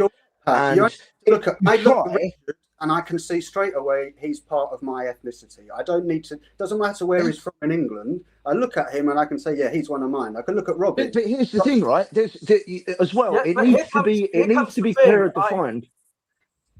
It needs to be clearer defined that it's also not one ethnicity, right? Because at the end of the day, I don't know, I haven't done my ancestry, but my mum's fully Irish. My dad's partly Irish. I would imagine that most of my DNA would be Irish, Celtic, or Dane Viking, because there's a lot of North. Off you go, Pat. Back to Ireland for you, deep. Here's the thing. My family's from Northern Ireland, so at the end of the day, I'm one of the few people, and this doesn't make me very few friends within my Irish family, right? Which are all Catholic. They're all Irish Catholics. It doesn't gain me much friends when I say to them, well, hold on a second. Would Northern Ireland or Ireland as a whole be better off if it became a united country? I don't think so. I think you'd financially be fucked. I think all of my family that live in the north of Ireland would. I mean, how would you even? What happens to the people that have state pensions, for example? Right? You got a state pension, and the whole of Ireland now gets just folded into one. Or what happens if you have a British state pension? What happens to the house prices of your house in Northern Ireland when it was a part of you owned a house in British territory? Well, surely that house price is going to change once it changes to Irish territory. There's things like that. It's not clear that it would help anyone in North or South Ireland for Ireland to become united. It might be good for people's self-esteem over there, but let's face it, what good is your self-esteem when you're starving to death? Pat, what if I said that I could get rid of the pension system completely and build a new one without any reliance on the old one? You're not having my teacher's pension. I'd have to understand how. No. When I said I could create a new pension without relying on the old one, that means I don't need it.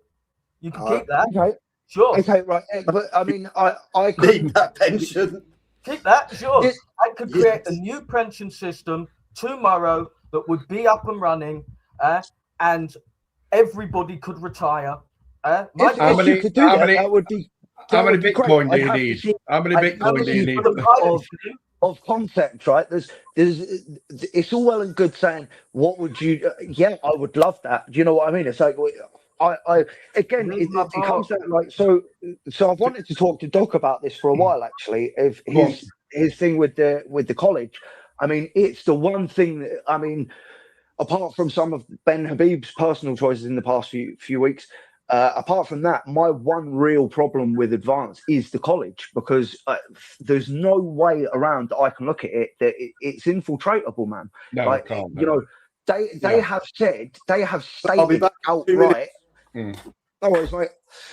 They have stated outright that they've infiltrated the Reform Party, and you know, we know full well they'll do it again with with Yeah, advance. And this is the thing. I think the idea of it, you know, there are aspects of it that are great, right? Because you do need that communication to a certain extent. But my problem is at this point, I don't think that's what we need right now. I think now once I think the advanced party college, right, would be a great system once we have the country stabilized and sorted and back to, you know, level footing of some type, right? So I think it would be great in the future to maybe have some sort of system like that. I don't see that more bureaucracy and democracy is gonna help us out of this situation. I kind of think that Rupert Lowe is onto something when he says, look, we're going to need a sort of a dictatorship here. You know what I mean? It's going to be bad. It's going to be rough, and people aren't going to like it. You know, but it's like pulling a plaster off. It needs to be done. Yeah, but you know, it also sounds a bit like what Labour said. You know, what Keir Starmer said at the beginning. You know, I mean, it's going to be painful. It's going to be hard, but we're going to change Britain, you know, for the better. And then suddenly it starts letting all these boats in. Yeah, I mean, yeah, you know, they're too. I mean, calling Labour and Reform, saying what they're both trying to do is. I mean, you could be fully right on. I will always say this, right? I'm willing to give people the chance. I'll listen to what someone has to say, right? And if you know, I will give Rupert Lowe the opportunity. Like I was hopeless up until recently, and first I was like, look, I'll give advance. I'll back advance because it's the best option.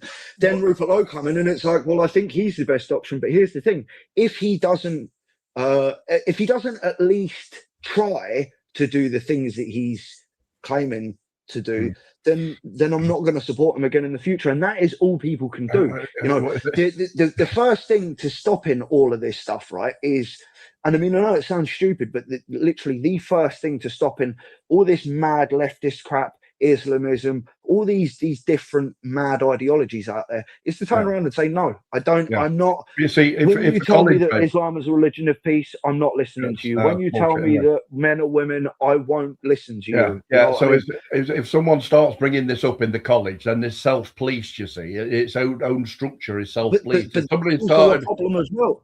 Talking about like a Chrissy issue that Chrissy had, if he were to join, right, he'd instantly get thrown out because it's not. But that's not clear yet, right? Because here's the thing: when you're dealing with people like the Green Party members or Islamists, what you got to remember, Doc, is right. Me and you are working on. I'm assuming anyway. You're fairly straightforward guy, right? You say what you mean. I believe that. I'll give you the benefit of the doubt. But the thing is when you're dealing with these people, they're not. You're dealing on a different playing field. So other interesting things about Islam is that there's no such thing as in Islam. They're not allowed to do permanent treaties or peace treaties and deals and stuff like that with non-believers, kafirs, with us, right? So. What it says is if you sign a war treaty with these people, if you say, right, we're going to stop fighting and all that, you have to break that at a certain point. You have to gain up strength and you have to break that at a certain point. So the thing is, you know, you could go, okay, well, he could come into the party, he's just going to get kicked out instantly. Well, that's not how they work. These people lie in the grass like adders and they'll strike. You know what I mean? They will sit there and they'll build up numbers until they run the entire college, and then all of a sudden they'll turn around and say, we've changed our opinion. But this is what I mean, though. You've got to remember that you need to get anything forward in Parliament, you need to have a manifesto, and that manifesto will be presented before any votes take place. You know what I mean? So it would not include any Islamist stuff. But this is the thing. But this is the thing, like you said, it polices itself. So, okay, what happens when, you know, a majority of Islamists sneak in under the guise of being these patriotic, wonderful people, right? What happens when they sneak in and say, right, we're for the party, and then 6 months down the line, outweighs lies every single time. Truth outweighs lies. Yeah. Pat said it. He said, rather than being somebody that's good at debate, the truth will always outweigh lies every single time. So Yeah. that literally No, no. prohibits Muslims from sneaking What- in, pretending to be something what- else, because they will be outed extremely quickly. What I'll try and do is try and get understand what Benabib you're- on. I What I'm don't gonna tr- hold on. I don't, because that's not a principle in Islam. That's not what. That's not a principle in As Islam. you said before, we're not an Islamic country yet. I will get- But This time but- maybe, but not today. boys. no, but that's not. Boys, I'm not saying boys. it is an Islamic country. Boys. What I mean is, I don't get what you're saying. I will get Benabib on, all right, to actually point out why the college is not if I can say it, I'll be able to spell it in an email, infiltratable by anyone, any bad actor. I will try and get him on with that as a headline for in an email. I mean, to you Fox. know, I can, I'll be happy to listen to anything you or Ben have got to say on that matter, right? But I Sure. just don't see it. The thing is right, is I'm only talking from, look at all the stuff around. I mean, this is how they've got into these positions in the first place. They come in and and it says, you can find the hadiths out there. I don't know which ones they are, but they're out there. They have their instructions. Go into these communities and act humble, act meek. Don't make noise. Don't go out and do these displays of power that you're seeing, like Sadiq Khan doing the other night. The only reason that's happening now is because they've been told, once you gain the power and the numbers, then out yourself. So what I'm saying to you is, Richard, right? These people don't infiltrate in a way that you would know, that they're not loud about it. They come in, they are deceptive. There is no such thing as honesty. They have, there is no obligation in Islam for a Muslim to be honest to a non-believer. I'm fairly sure that the directorship of Advance UK are fully aware of this, and they would be on the ball, sure and so would the college members. Hold on, Doc. So do you not think that most of the politicians, that the higher ranking politicians anyway, that have been dealing with these, that have been allowing this stuff to happen, and the intelligence people, do you not think they don't know this stuff? Of course, Yeah, but they're not doing anything about it. Yeah, because they're left. They're left. But here's the thing: you can't do anything about it, because then people start calling you racist and things like that. Now, my problem is with Ben Habib. He started to show these traits of calling people racist. For now, if any of these is fair enough, if he's calling people racist for the messages that Wiz showed up, right? That's you're perfectly within your right to, because it's factual to say they are racist comments, right? But here's the thing: I don't believe that even a third of them were real people. I reckon it was either I think it was a mixture of bots and leftists who like. Here's a perfect example of it. Right? Do you mean the ethnic slurs that were going off on Twitter? Yes, yeah. There might have been lefty. Might have been lefty bots. I think the majority. Don't get me wrong. This is the being. You got to be realistic about these things. A certain percentage of them people would have been far right, or whatever you want to call it. I don't like, for want of a better word, but you would have these people. Or far right.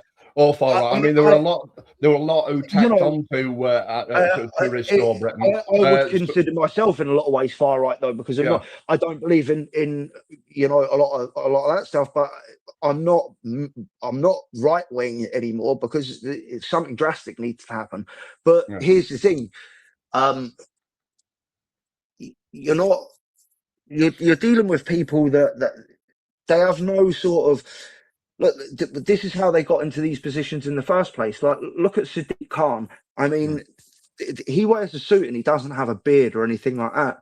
Yeah. But I mean, he would have been. If it's not clear to people that he's one of the most dangerous Islamists in this country. Yeah, but if Advance UK's policies were in at that, when Sadiq Khan actually, swore his allegiance, then he wouldn't be able to swear on the Quran, and then he wouldn't have any of that. So he'd have probably shipped his own arse back to wherever he come from.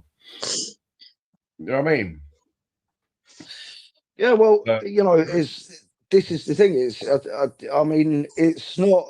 I agree with. I understand what you're saying about the college and stuff like that, and yeah, it would be it's a great idea in theory. My problem is with it is that it's too infiltratable. Right. And Well, as same is, as I say, as is Western so we're politics, not, it's just another adage of we won't go circular with this, right? What we'll do, we'll move on, because what I'm going to do is I'm going to get a Ben Habib on, right? I'm going to email Floss. I'm going to email Floss. I'm going to ask him, is the college infiltratable at all? All right, Chrissy, how are you? Yeah, not bad, gentlemen. How are we getting on? Behave yourself, because Wizard's here to throw you off. I'm always well behaved. Was I naughty last night? No, you're all right. A bit left, but No, all I didn't think Palatable. I was naughty. Palatable anyway. Yeah. It's This good is to give Pat, you gentlemen anyway. a different perspective, I believe. Yeah. All right. Yeah. So, well, same as I've mentioned to these, all six, I think, that we've had on tonight. I mentioned that a guy called the Cyberpunk Dingo, who is an ex-Muslim, an apostate, basically. He did a video, outlining all your points that you brought up last night, and he rebutted every single one just in one video. So I'd like to see it, because I mean, most of what we spoke about last night is down to opinion, and you can always rebut an opinion with another opinion. Yeah, well, you have a look at it, and it doesn't like it, because you can just watch it on other channels, and they all mirror exactly the same thing. It's basically, and it's all read from a book, the Quran, whatever. So yeah, I mean, but I mean, the thing. I mean, you can use your anecdotal evidence to tell people that that's not what Muslims believe, and maybe certain Muslims as people. I mean, I said this earlier before you came on. I lived with and worked with dozens of Muslims when I was traveling. Right, some of the best people I lived with. Right, but that does not change the fact that their ideology, if they were to live how Muhammad lived and how the Quran and the Hadith tell them to live, is garbage. Right? It's at the end of the day. I agree. Your opinion on whether or not that they don't live like, well, it's because a lot of them can't. But here's the thing: that doesn't 60-odd thousand terrorist attacks in the West in the past 30 years goes against what you're saying. I mean, it does tell you that he pulled up the quotes there in front of you. I mean, it tells you exactly what they're told to do now. The fact that there are similar quotes in the Bible, in the Talmud, all these silly books. Yeah. Well, you said this yesterday. You pulled up one quote from the Old Testament, which isn't it isn't the It's the only one I can remember. Okay. So, I mean, you're saying that there's all these things. You can't. Okay, then find them. Pull me up one quote in the New Testament, from the New Testament, that tells me to go out and kill unbelievers, or take women as slaves, or take children as slaves, or marry children. Please go and find me them quotes, because you can't do it. You can't do it. I could if I really wanted to, but fella. No, you couldn't. You've got the internet in front of you. Use the internet and look it up. Why are you relying on fiction books? They're all fiction books, aren't they? Chrissy, it makes no It makes no odds, Chrissy. What is your moral guidance, Chris? I mean, you're the guy that made your daughter walk through a car boot sale, allegedly, with a fucking sex doll. I mean, you should be jailed for that. No, right, really. Okay. Can we stop? First things first. Are we going to get? Are we here to have a decent debate, or are we here to have argument and abuse? Right. Hold on. You heard my daughter. I'm calling to order. I'm calling to order that you'll now say over when you've finished talking, and then the next person can speak. Thank you. There you go. You see? Who's speaking now? Your daughter didn't deny it, did she, Chrissy? She said it weren't like it sounds. She did. So I'm not being funny. Maybe you need to write. Can you stop for a second, please? Can you stop for a second, please? Because I've come on here for a polite You like talking over other people. You don't like it being done to you, do you? Fucking ball belly. No, I don't like you talking about my daughter and telling lies about my daughter. Ball belly, sorry, ball belly. I don't like people telling lies about my daughter. So once again, Riley, I'm not lying to you. I don't care. Could you tell this gentleman that you never walk through a fucking sex doll? You're a There's fucking no need for degenerate. that, honestly. I wasn't there. You're talking to a lady, a young You should have been lady. Please taken don't. off your father because he's a terrible father. I'm not being funny. You make Right, someone don't walk. You embarrass make your child walk yourself. around for Don't sex toys. embarrass yourself. Don't embarrass yourself. You don't know Oh, I'm me. not. Okay, never in my life have I said that I've gone around with a sex doll. I could buy a blow-up boyfriend on Amazon and give it to you if that's what you're in need for. Okay? What the fuck are you talking about? Language. What are you talking about? You don't even know me and you're talking about something you don't even know Put your father about. back on because you weren't. Well, at the end of the day, I don't really care what you've got to say. At the end of the day, Then your don't father's talk the about one me at that's all. here You don't talking need to about bring me up people's in any morals. conversations. You do not need to bring me up in Well, any conversations. talking about your Point blank, father's you don't know moral, your me. father's So, moral. one moment, please, guys. Come on. I mean, Wiz is, saying respectful speaking. So respectful speaking, Thank please. you. All I right. won't be respectful if he keeps talking over people. If he wants to have a respectful conversation, then he can start talking like a normal Then be person. The way respectful he was about acting last me. night. You don't know Excuse me. me. Excuse Stop me. lying The My about over. daughter. just Simple. you don't know me. How is that being I'm talking about your respectful? father. How is that being I'm respectful to talking about me? your father. I don't know you and I don't Sorry? care about you. Then I've why do told you you keep this. bringing me up? You're the one that brought me up in I'm talking about your conversation. father. I'm talking about your father again. Don't. So No, you're Sorry? talking about my at the end of the daughter day, to me. if you want your dad to fight your battles for you. No, I wasn't. I was talking about what you Why am did, I on apparently. here? Why am Pat, I She's on this. fighting here? her own battles, you idiot. Why am I on here? You brought me up into Neither do conversation. I. You're No, embarrassing I didn't yourself. bring you into anything. Your father did, as usual. So No, no one you asked you to brought be my here. daughter up. Your Yeah. father. Fuck your damn father. I heard you say it. What are you on about? Yeah, your dad brought you on here. I didn't ask you to be on here, did I? Yeah, because I know. No, no, no, no, no, no, no, no, Not no. yet, Don't not twist yet. that. No. Don't twist that. You brought me up. You How am don't I know twisting? me. Your dad Huh? brought you on here, you mug. Yes, but you brought me up. Why else would I be on here other than to You're defend dumb as myself your from dad, ain't ya? you? Sorry? So is your dad going to defend? Is your dad got anything to say, or is it just going to be you? Yeah, I have, yeah. But my daughter is allowed to speak. If you're going to bring me up, you can It's you, Chrissy. address to me. Right, Evan. Address yourself to me. What the hell is wrong with you? I'm happy to So- say to you. I was talking to your father. So, for a long time, whilst my daughter was a child, she was requesting to tell people, idiots like yourself.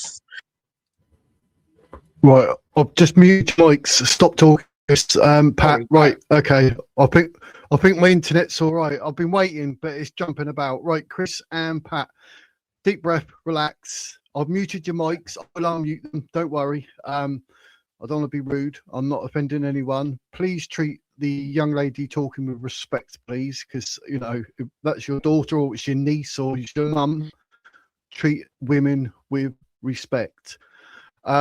You two, you're getting to the point where you're going to make it personal and you're attacking each other. We don't do that. I'm not having it here. As much as I respect both of you, I've got no issue with just booting both of you. I don't want to. And I'm a nice guy. I've got a nice new hairstyle. I'm feeling good. I'm feeling hard. But let's keep it about whatever it is we're talking about. Let's please not think we've got the right to tell someone who is and isn't a good parent. That's not good. It's not right. I don't want to hear it. Not that productive, is it? So no. So please, I understand, you're going to disagree on whatever. I've got no issue with that. We're men, we're going to say whatever. So Chris, on behalf of Pat, I want to apologize because I don't appreciate people being called bad parents. I know what bad parents are. So if you're a good parent, then you deserve respect. I apologize that Pat called your daughter a mug. That's not on. Maybe when you come on your deep breath, you've calmed down, you apologize, happy days, and then we can get on and we can actually debate whatever it is we're debating. How about that? I'm not saying this to be confrontational or to put anyone down. This is just how I want to run it. I'm hoping we can all just be one good, honest community. That's it. Happy stream. So I hope Yes, so I'm hoping, Chris, you accept my apology. I hope your daughter accepts my apology. And Pat, I'm speaking on your behalf, so I apologise to you if I'm stepping on your feet, and I hope you accept my apology. And now I'm going to unmute you both. Now, Pat, if you want to talk first, and then Chris, you talk after, and then we'll go from there. Okay, so I'm unmuting your mics. Thank you for listening. Yeah, I There you go. don't apologise to Chris at all, right? For or his daughter, because his daughter came on and started speaking to me. I was talking about Chris's parenting. That was it. And Chris is a person. Chris wants to talk about morals to people. Maybe he should read the Bible himself, because it doesn't sound, after all the stuff we went through yesterday about Chris, doesn't sound like he's the greatest of people. Now, I'm not claiming to be either, but I wouldn't do half of the stuff Chris has done. So But that's let's be a bit. we're not here for that. Okay, then We're not let's here go for down that. to- To say we're talking Chris- about what religion or whatever. I don't think it's fair to bring in anything about parenting. Well, then, Just fair enough. that And can. as I said, I'll be civil with Chris as long as he doesn't start talking over me and doing the shit he was just doing. Because if he does, I'll do the same thing again. It's Like quite we simple. control it. We control it. We control it. enough It's not then. a problem. What we Okay. do, So if we need to, I was asking, how does Chris says that Islam doesn't preach this stuff? Well, we've seen the quotes yesterday. I'm sure you can pull them up again, Wiz. I never said It that. does teach this stuff. You did say I that. never said that. I agree they're there. It's all I said was there are similar quotes in all of these silly religious fiction books. Okay, Is that right. am I correct when I say there are other silly fictional religious books that have the same sort of stuff in them? Right, are you done? Right, Yeah, I'll ask you. yeah. You I've asked a said question. Anyone want to answer that? other fictional books, I'm sure you could find them. Sure, go out and fucking find them. I'm talking about the Bible, which if you want to be respectful, let's be respectful. I don't see it as a fictional book, right? You may do, but here's the thing: you've said you can pull up this, right? So pull up the verses from the New Testament that tell Christians to do the stuff you are claiming, or admit you're talking crap, right? There's a difference between Christians or people that claim to be Christian and going out and doing horrific things, saying it's for their religion, when you can't find anything in their book that tells them to do this. Islam, on the other hand, you can justify the grooming gangs, you can justify slavery, you can justify murder, you can justify it all. Genocide, the lot. So you haven't rounded these two things.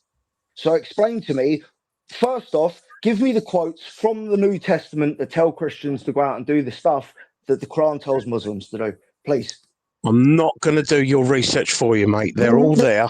All of these. The onus of proof is on you, Chris. So are we interrupting each other? Because I haven't interrupted you. The onus of proof is on you, Chris. Can you allow me to speak without interrupting me? Well, because what you're doing currently, mate. I'm not going to do your research for you. Can I finish? Go ahead. So what you're currently doing is called pressured speech. Everyone can hear you are speaking in pressured speech. Now, pressured speech is a psychiatric term, and it means you're under pressure. Your speech is telling everyone that you're under pressure. You don't need to be under pressure. Yeah, I'm here to debate. Okay, all right. Not you've gone off on to a right. abuse. That's interruption again. That's interruption again. Are you done? I'm here waffling, to discuss. I'm not here to argue. Now, I'll ask you a very, very simple question. Why are you so butthurt about Muslims? What happened to you to make you so butthurt about people you don't even know? Can I answer that question? Their religion their religion that says things that are completely counterproductive to everybody that isn't. And Pat is right. As long as you are, the other person is not a Muslim, you can do all kinds of horrible things to them and feel perfectly justified to do them because they are not Muslims. and then we go back into the religion. As long as you are a Muslim woman, you can do all kinds of horrible things to them because they are a woman. And let's go back to the men. If that man, for some reason, has a sexual proclivity, you can do horrible things to him too. Now, Pat's right. All And now let me tell you religions something else that you're wrong in. share When that. All religions share that. Yeah. Okay, but Chris, you've made that point, right? Now the onus you've of made proof that is point. on you. Yeah. Okay, so I've made proof is on you. What I'm saying, Right, okay, but hold on, right? Hold on. Calm down. Wiz, Calm down. Wiz, can you mute him, please? Because this is what I mean, right? You're This the is one what I that's mean. talking on anyone. Mute me. Right, You're the one that's whose talking turn on is it? anyone. Right, I'm muted. Right, I quickly muted you both. Right, I'm going to unmute Pat. You can talk, and when you've finished, I will then allow Chrissy to come back on it. Right, Okay, Pat, so you can talk. Chris didn't actually say fuck all there, right? All he said was, you're not doing your research for me. Well, I'm not the one making the claims that you're making. I've read the Bible, unlike you, Chris, right?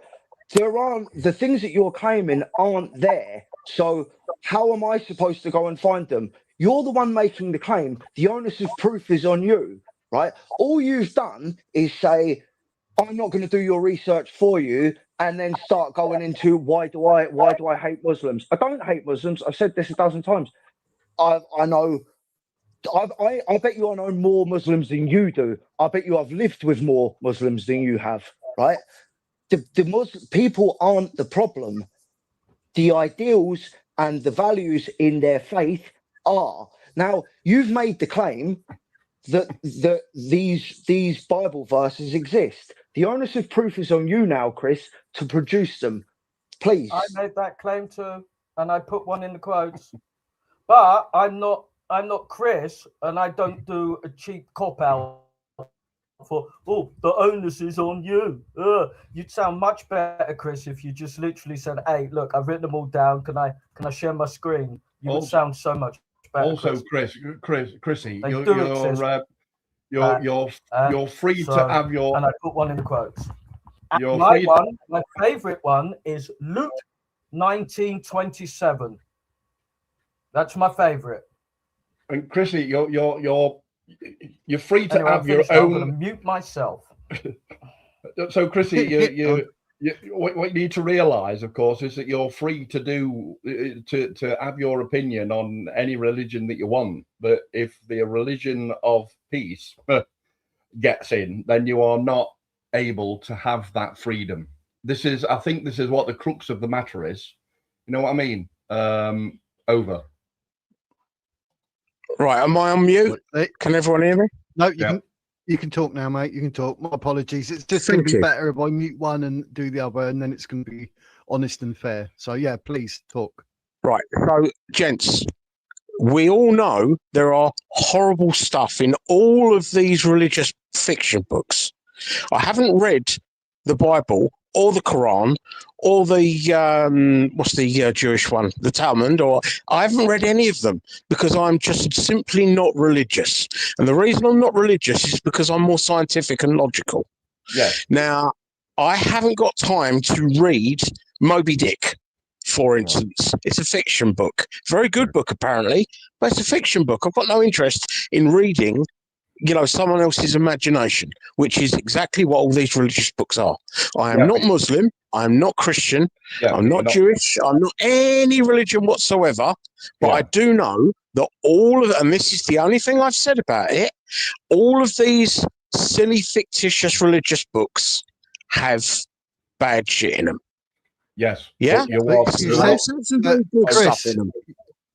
Chris, you're saying that like you literally 2 secs. You literally admitted you haven't read them, but then you make that claim about those books. So to me, I mean, that's like me saying, I don't know, Starship Troopers. What a crap book that is. What's the point of it? It's about Starship Troopers, and I haven't read it. I can't say that because I haven't read it. So, I mean, I get you have your view on, but you can't say anything about certain texts if you haven't read them. If you get my meaning. Right. So what you're basically saying is you've got to experience it to have any understanding of it, which Or- is not how the world works. I mean, Or read it. I've but never experienced being eaten by a great white shark, but I know it's something that I don't want. Yeah. So That's there different. are enough people, there are enough scholars, yeah, that have read all of these texts and they've pulled them apart. Just like you get Muslims that pull apart the Bible and Christians that pull apart the Quran. Well, Yeah. pull apart. The thing is, pull apart Reddit. I don't see the point in wasting my time reading fiction books. It doesn't motivate me at all, guys. No, I understand that. That's your opinion. No, but they are. Not I mean, who here believes that anyone can walk on water? Who here believes that? You've got to have Who here believes that you can die and then, come to life again 3 days later? It makes no difference. It makes no difference, Chrissy. If you are not a follower, if you are not a follower of Islam, then you need to be a follower of Islam. If they get like the Green Party have at the moment. Yeah. If they Are any of you gentlemen going to become a follower of Islam for any reason ever? No, neither will I. I like my own beliefs, but that won't be an option. Right. Okay. Pat, you're unmuted, mate. If you want to speak. Again, he's not proved anything at all. All he's doing is making claims that he can't prove. At the end of the day, you're saying these things. The onus of Chrissy, I'm not a trained debater. I said this earlier to Jake. I've never trained in debate. I'm not an educator. I educated myself. I'm not an educated person like that. You seem to know more about debates, the formalized way of debates that I do. You should know that if you make a claim, the onus of proof is on you to prove it, right? You're saying these things are there in the Bible. Okay, please show us where they're there. Telling us that philosophers and people have gone through these things and picked them apart already. Well, you're making claims that they don't even make. So, I mean, you don't hear atheists making Richard Dawkins, for example. You don't hear him making these claims that you're making because they're not there. At the end of the day, if you're going to make the claims, at least do the research, read the Bible yourself, and then tell me where you found these things. And look, Robin, the quote that you said is a parable. It wasn't meant to be taken literally. I mean, you can go and look this up easily. There's like Chrissy said, people have gone in depth for the past 2,000 years and broken down what these things mean. They're talking about spiritual death. Pat, not all parts of the Bible should be.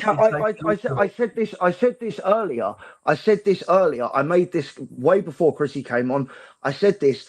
I grew up going to Catholic schools as a child, right?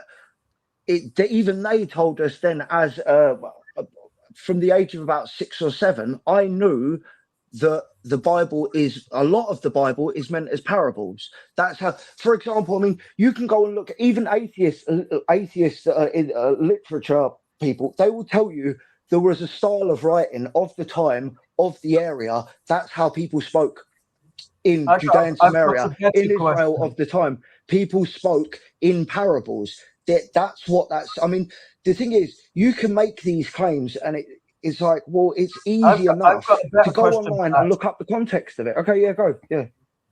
Do you think that what's written in the Quran, that we could just go, well, they're just parables? We don't need to take them literally. Because they're not the same thing. You're equating the Quran and the Bible. They're not the same thing. The Quran is meant to be taken literally. If you go and ask imams, not every part of the Bible is. No, if you go and speak to, go and look it up. Go and look up how much of the Bible is written in parables. They're not meant as literal. You've got to take the context out of it. Now, the difference is with Islam. The difference is with Islam. If you look at the thing is the same as Christianity. there are different sects to it. So you've got to talk about in what I'm saying is generalized in different sects. So, for example, the Shia believe stuff that the Sunni don't believe, and vice versa, right? So you Yep. can't exactly. There is no church authority figures in Islam. There's people, there's imams, and the schools of thought, the schools of jurisprudence, and there's different types of Islam, but there are no religious structures in the same way of the church. It doesn't work in the same. You can't equivocate the two because they're not. You go to any imam and they will tell you, no, you're not. The Quran isn't taken as metaphors. There's parts of the Quran are taken as metaphors, but for the whole, no, it's not. I mean, if you read the hadiths are meant to be taken. They're not even. It's not even scripture. All the hadiths are a narration of the Prophet Muhammad's life, or the false Prophet Muhammad's life, right? Which can't be changed. Well, exactly, cannot right? change. So here's the thing, right? It's not scripture. All it is, it's the same as Talmud. It's kind of, the Talmud isn't scripture either. It's a commentary on scripture. The Torah is what scripture. The first 5 books of the Old Testament, that is Jewish scripture, right? The Talmud, all these people talking about the Talmud, none of these people have ever read the Talmud. I'll tell you why. Because the Talmud isn't a book. It's a library. You wouldn't fit it into the room that I'm in now. You know what I mean? It's thousands and thousands of hours. It's commentary on scripture. Well, the Hadith is kind of similar, right? So if Muhammad did something, as a good, to be the best Muslim you can be, you should do the same thing he did. Now, as Chris has pointed out, rightfully so, right? Not all Muslims live like, a majority of them don't live like Muhammad, because if they did, the world would be in a much worse scenario than it's in right now. Right? There's about 25 different versions of the Quran, isn't there? I'm pretty sure that at least half of all the world's Muslims have never read the Quran. I think it's more than that. And here's the other thing, right? Yeah, go ahead. Sorry, go on. I'm not defending the Quran in any way, but I do know that there's an awful lot of Christians out in the world that if you told them, I don't think you should take the Bible literally, that they would be deeply offended. Of course they would. Of course. And but the thing is what do you mean by literally? One more minute, Pat, again, and then I'll bring Chrissy in. Yeah, no worries. Right. So again, you're saying literally it's they're meant to be taken as, a lot of it is parables on how to live your life. You're supposed to take context out of these things. Now, if you go to any scholar of Islam in these places, I mean, it's the same reason of why they've legalized child marriage to the age of 9 in a lot of these countries, is because they believe that is how you should live. Now, all these things. I can do it. Yeah. Well, there's an interesting thing. People have pointed out, other people's caravans, I can rob other people's caravans. If Muhammad can turn against his own family and get kicked out of the country, I can turn against my own family and get kicked out of the country. You see, these are all pretty literal things. If Muhammad did it, I can do it. That's literal, right? But the Bible is exactly the same. If Jesus could find a way to salvation through helping the poor, and I can do it. You're taking it literally. But they're also two different things. And for Chrissy, before he comes back on, I've literally seen people in the Red Sea getting out of their boat, standing on a reef, standing around, and then getting back in, pushing their boat off and getting back in. So I've seen a guy walk on water. Ask the wizard. He actually died for a little bit, and then he came back to life. So I've known people that have died and come back to life. So wizard is our very own Lazarus. You know what I mean? And I don't support any religion. I think all I'm going to finish on, right, is because at the end of the day, it still needs to be addressed. I don't see how we can get off this point. Chrissy hasn't answered anything yet. All he's done is made claims which he has to prove, right? It's no good him telling me this is what it says, go and look it up yourself. Well, you've made the claim, now please prove it. So I mean, I don't see what you've not proved anything so far, Chrissy. So if you could, please do. Brilliant. Thanks, Pat. Appreciate it. Chris, you can speak now. Thank you. So I don't have to prove anything to you guys. And the fact that we all know these silly fiction books, and yes, they are silly fiction books, because even though people might walk on a reef, they're not actually walking on water, are they? There are stupid things in all of these silly fiction books. Yeah, the Quran's probably got more of them. I'll give that. But I mean, I remember years and years ago, a guy reading out all of these really awful fucking quotes. And then he said, but these are from the Bible, not from the Quran. The books are voluminous, they are fictional.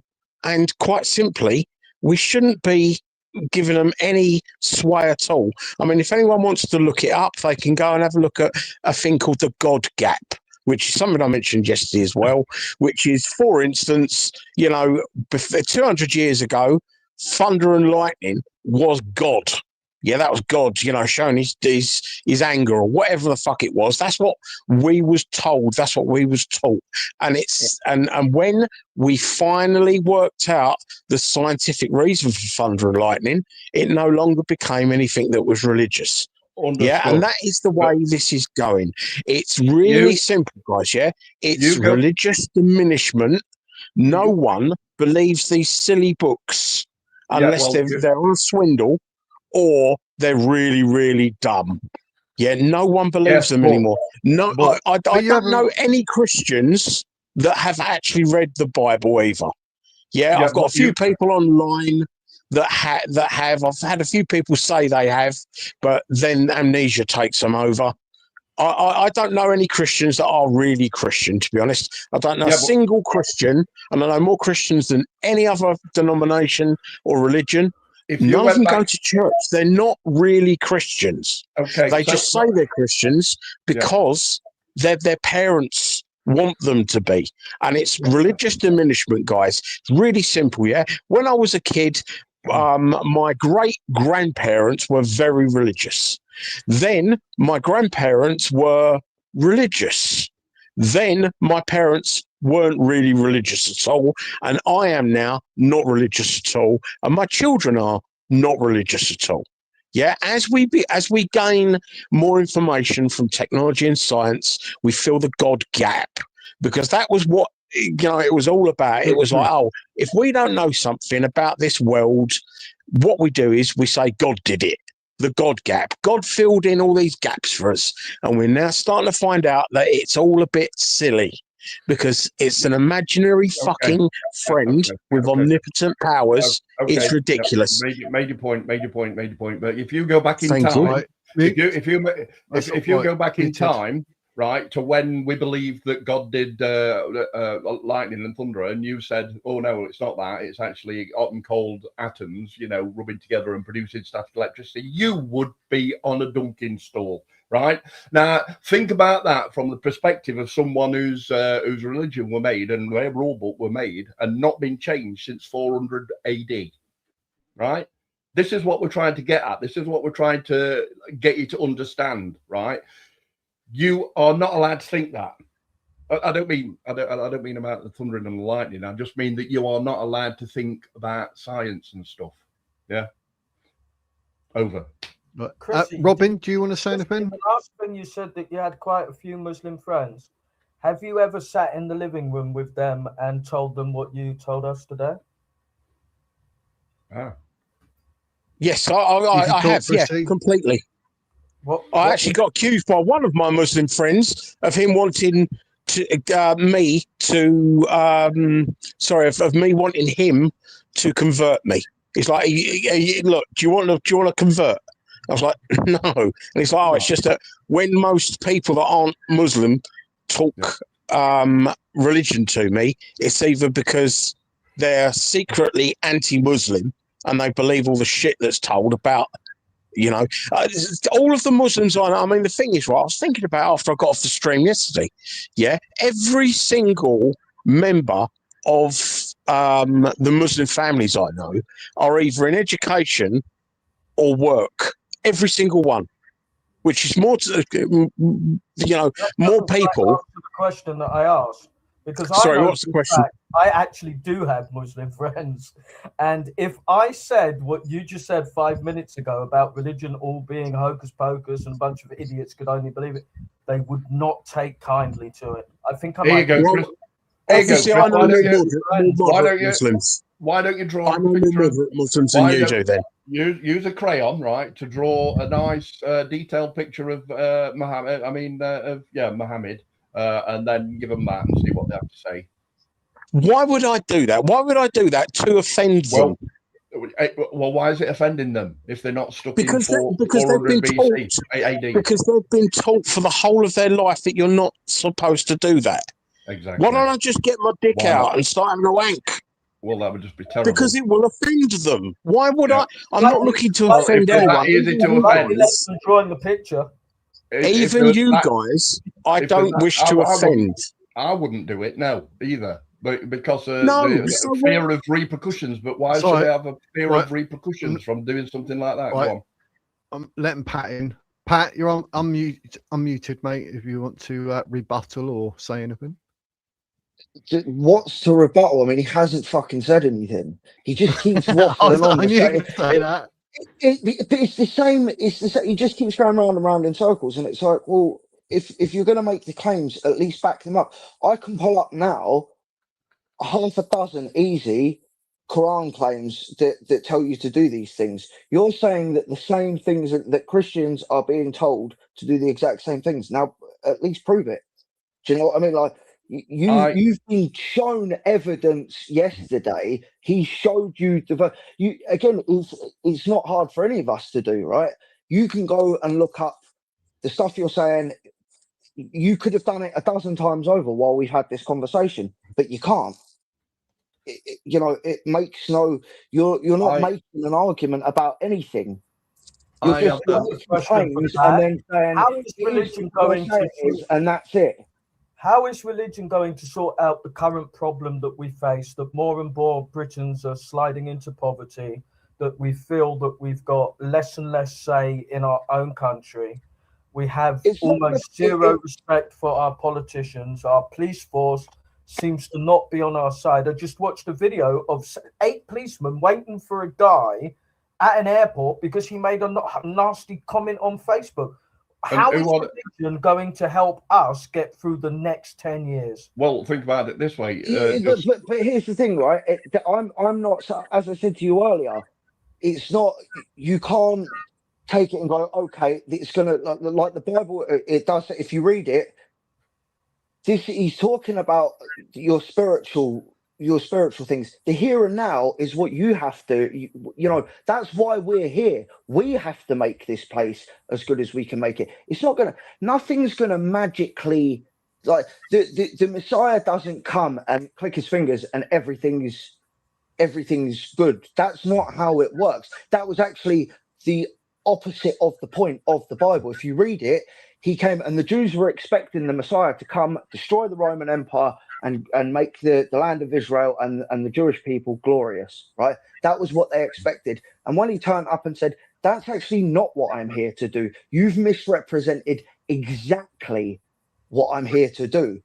So, I'm not saying it's going to, for a start, right, to look at Jordan Peterson makes a good point when he says, like, get up and clean your room or make your bed or whatever. You have to start with small things, right? So, like, if you clean your bed, clean your bedroom or your house, your kitchen, you're slowly but surely doing things that make things better. Well, if we go out there and we fix the roads, that'll make things better. If we vote in politicians that actually give a crap, that'll make things better. There's things that, if you're asking me why doesn't God click his fingers and make things better for us, because that's not what, we don't have we have free will for that reason. We're here to do that sort of stuff. You have to vote these people in.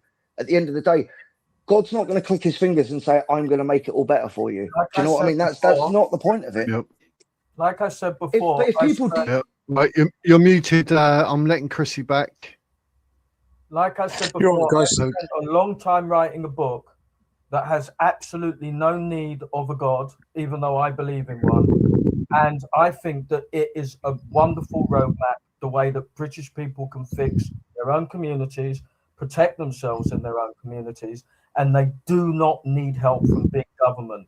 I agree with you. Little steps, little baby steps. But at the moment, the religious debate, I understand it. This is a Christian country. It was a Christian country. Don't need a second religion that doesn't function.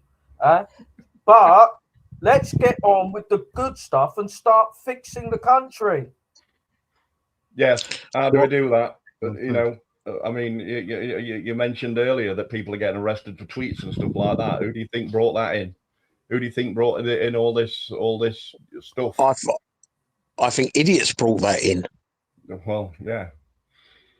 Yeah, but we need to have some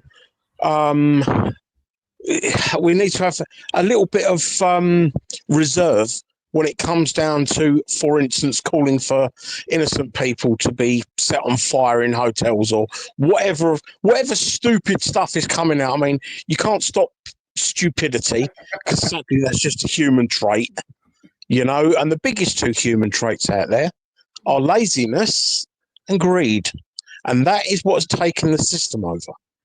Now, and this is complete pie in the sky because there's no way it's going to happen, at least in our lifetimes. I think we need to get away from an adversarial political system, because right now it's them against them. It's like red versus blue, and rather than have red versus blue, it should be all versus the problem. But the trouble is, the red want to have a go at the blue want to have a go at the red, and they get fucking nowhere.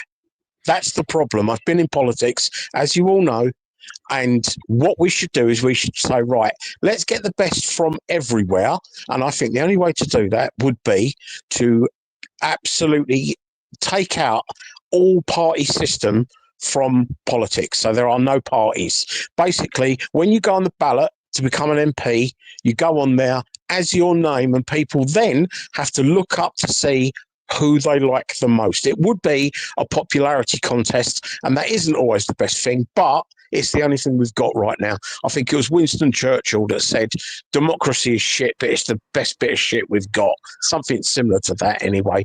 You know, I'm paraphrasing.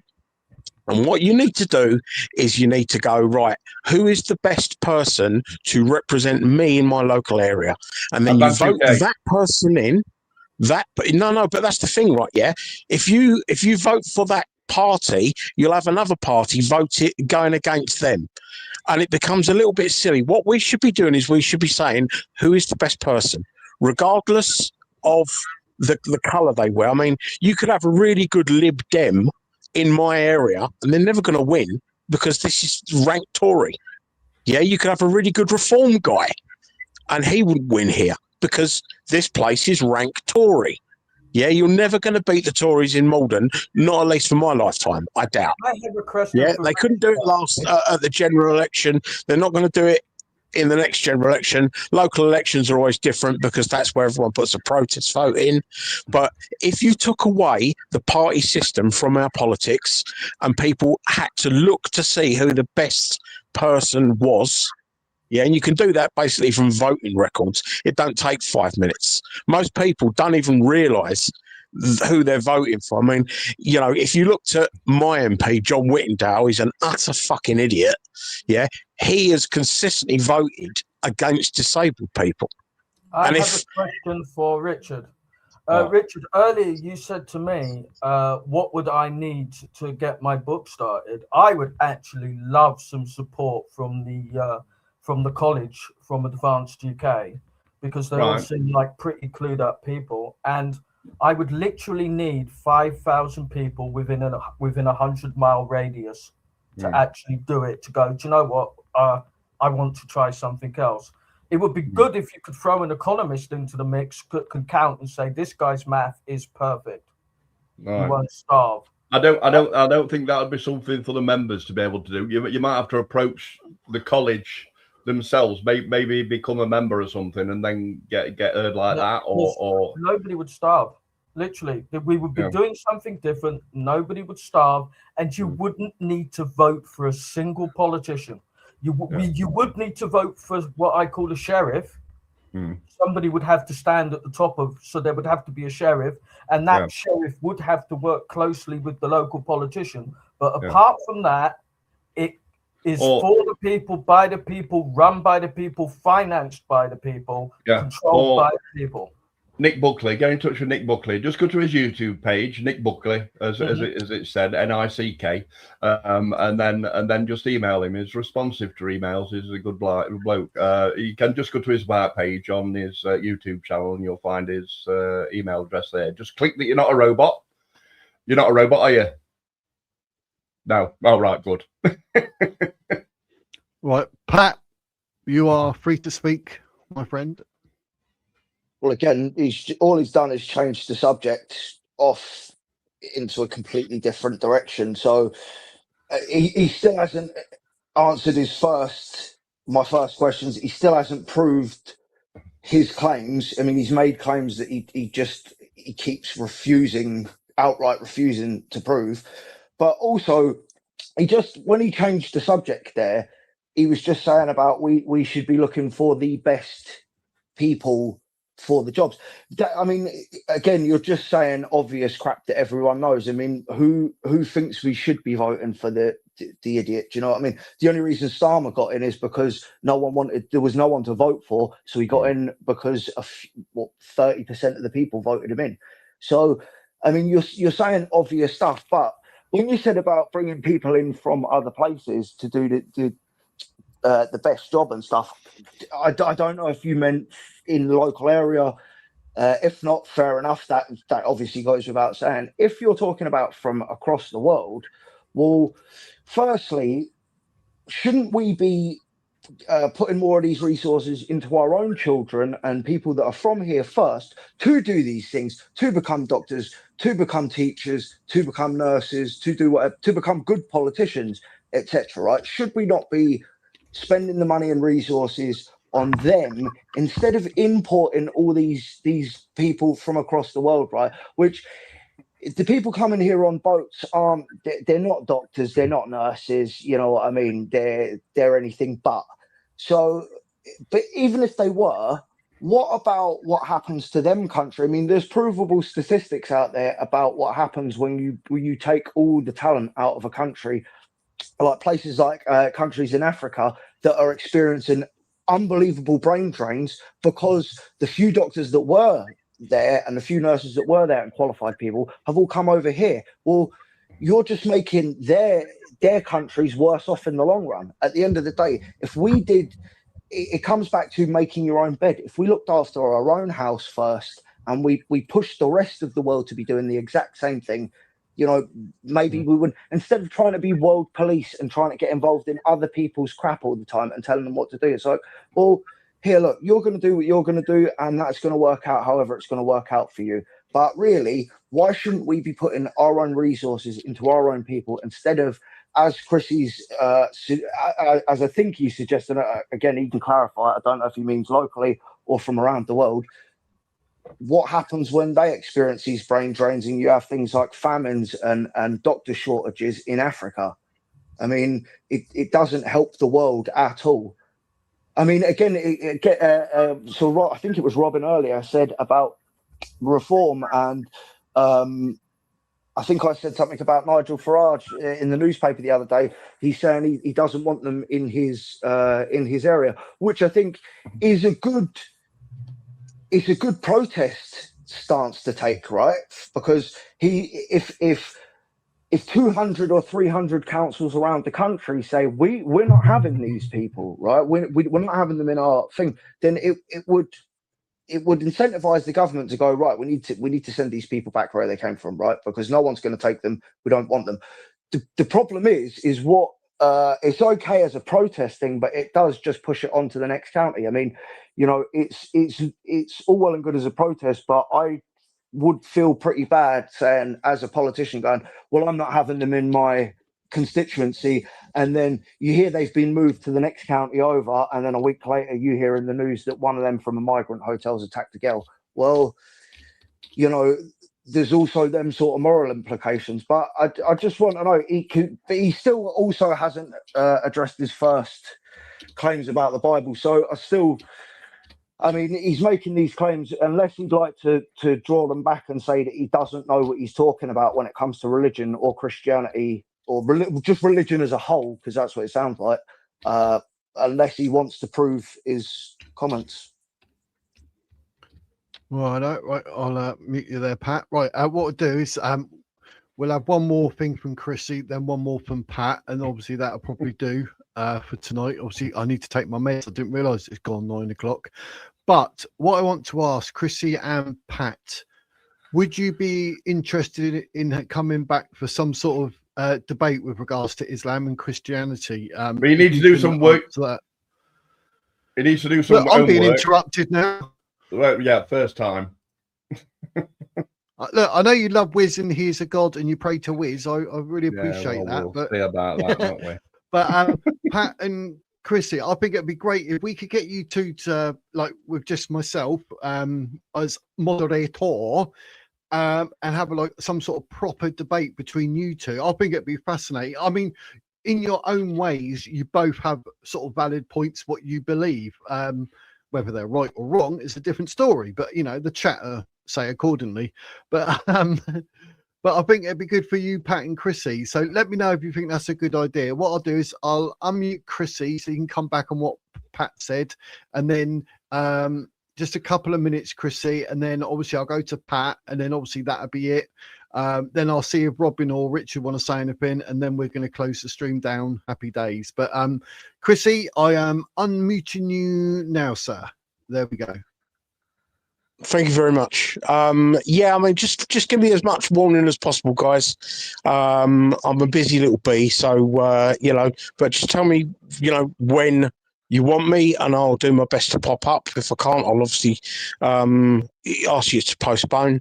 But quite simply, it's like, you know, I'm sorry, you can't prove to me that the sun is going to rise in the morning. We all know it fucking well will, but you can't prove that until it rises in the morning, can you? You know, it's pathetic for grown adults to be arguing over fictitious, you know, imaginary friends. We all know all these books have a load of crap written in them. I'm sorry to say it. Sorry to ruin your, you know, religious fantasy, but religion, you know, I'm just not religious. I'm so sorry, guys. I'd love to have a religion. I'd love to think that everything was going to be all rosy once I kick the bucket. I don't think, you know, it's just, I'm more of a science person. And as I keep saying, all of these religious books, including the Quran, have got some awful fucking stuff in them. And it's undeniable. It's all there written. I'm not going to be, I really haven't got the motivation. You can probably hear in the tone of my voice that I'm really, really not too bothered about reading crap that has been written down thousands of years ago, that was basically put there to trick people into, you know, becoming better people or whatever the fuck they've done it for. It's just ridiculous that you put so much weight to a fictional book. And as I keep saying, I don't think I know a single Christian that actually believes the entirety of the Bible.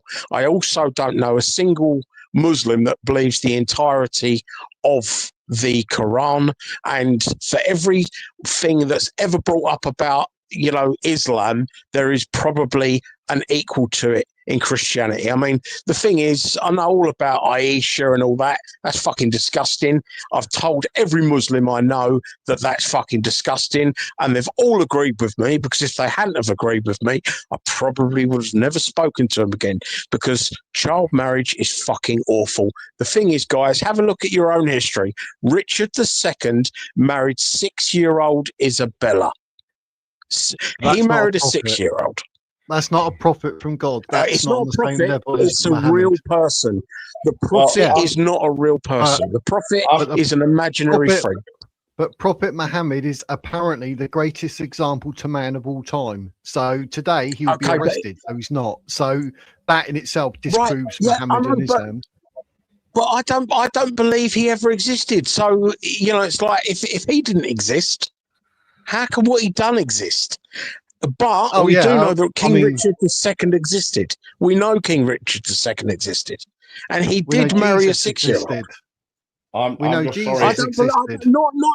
not as it's written. Not as it's written. No way. I'm just sorry, Chris, Pontius that you can't. Pilate has written about Jesus saying that he's going to be crucified, but he did not want to crucify him. So that Okay, is who's actually Pontius Pilate? written.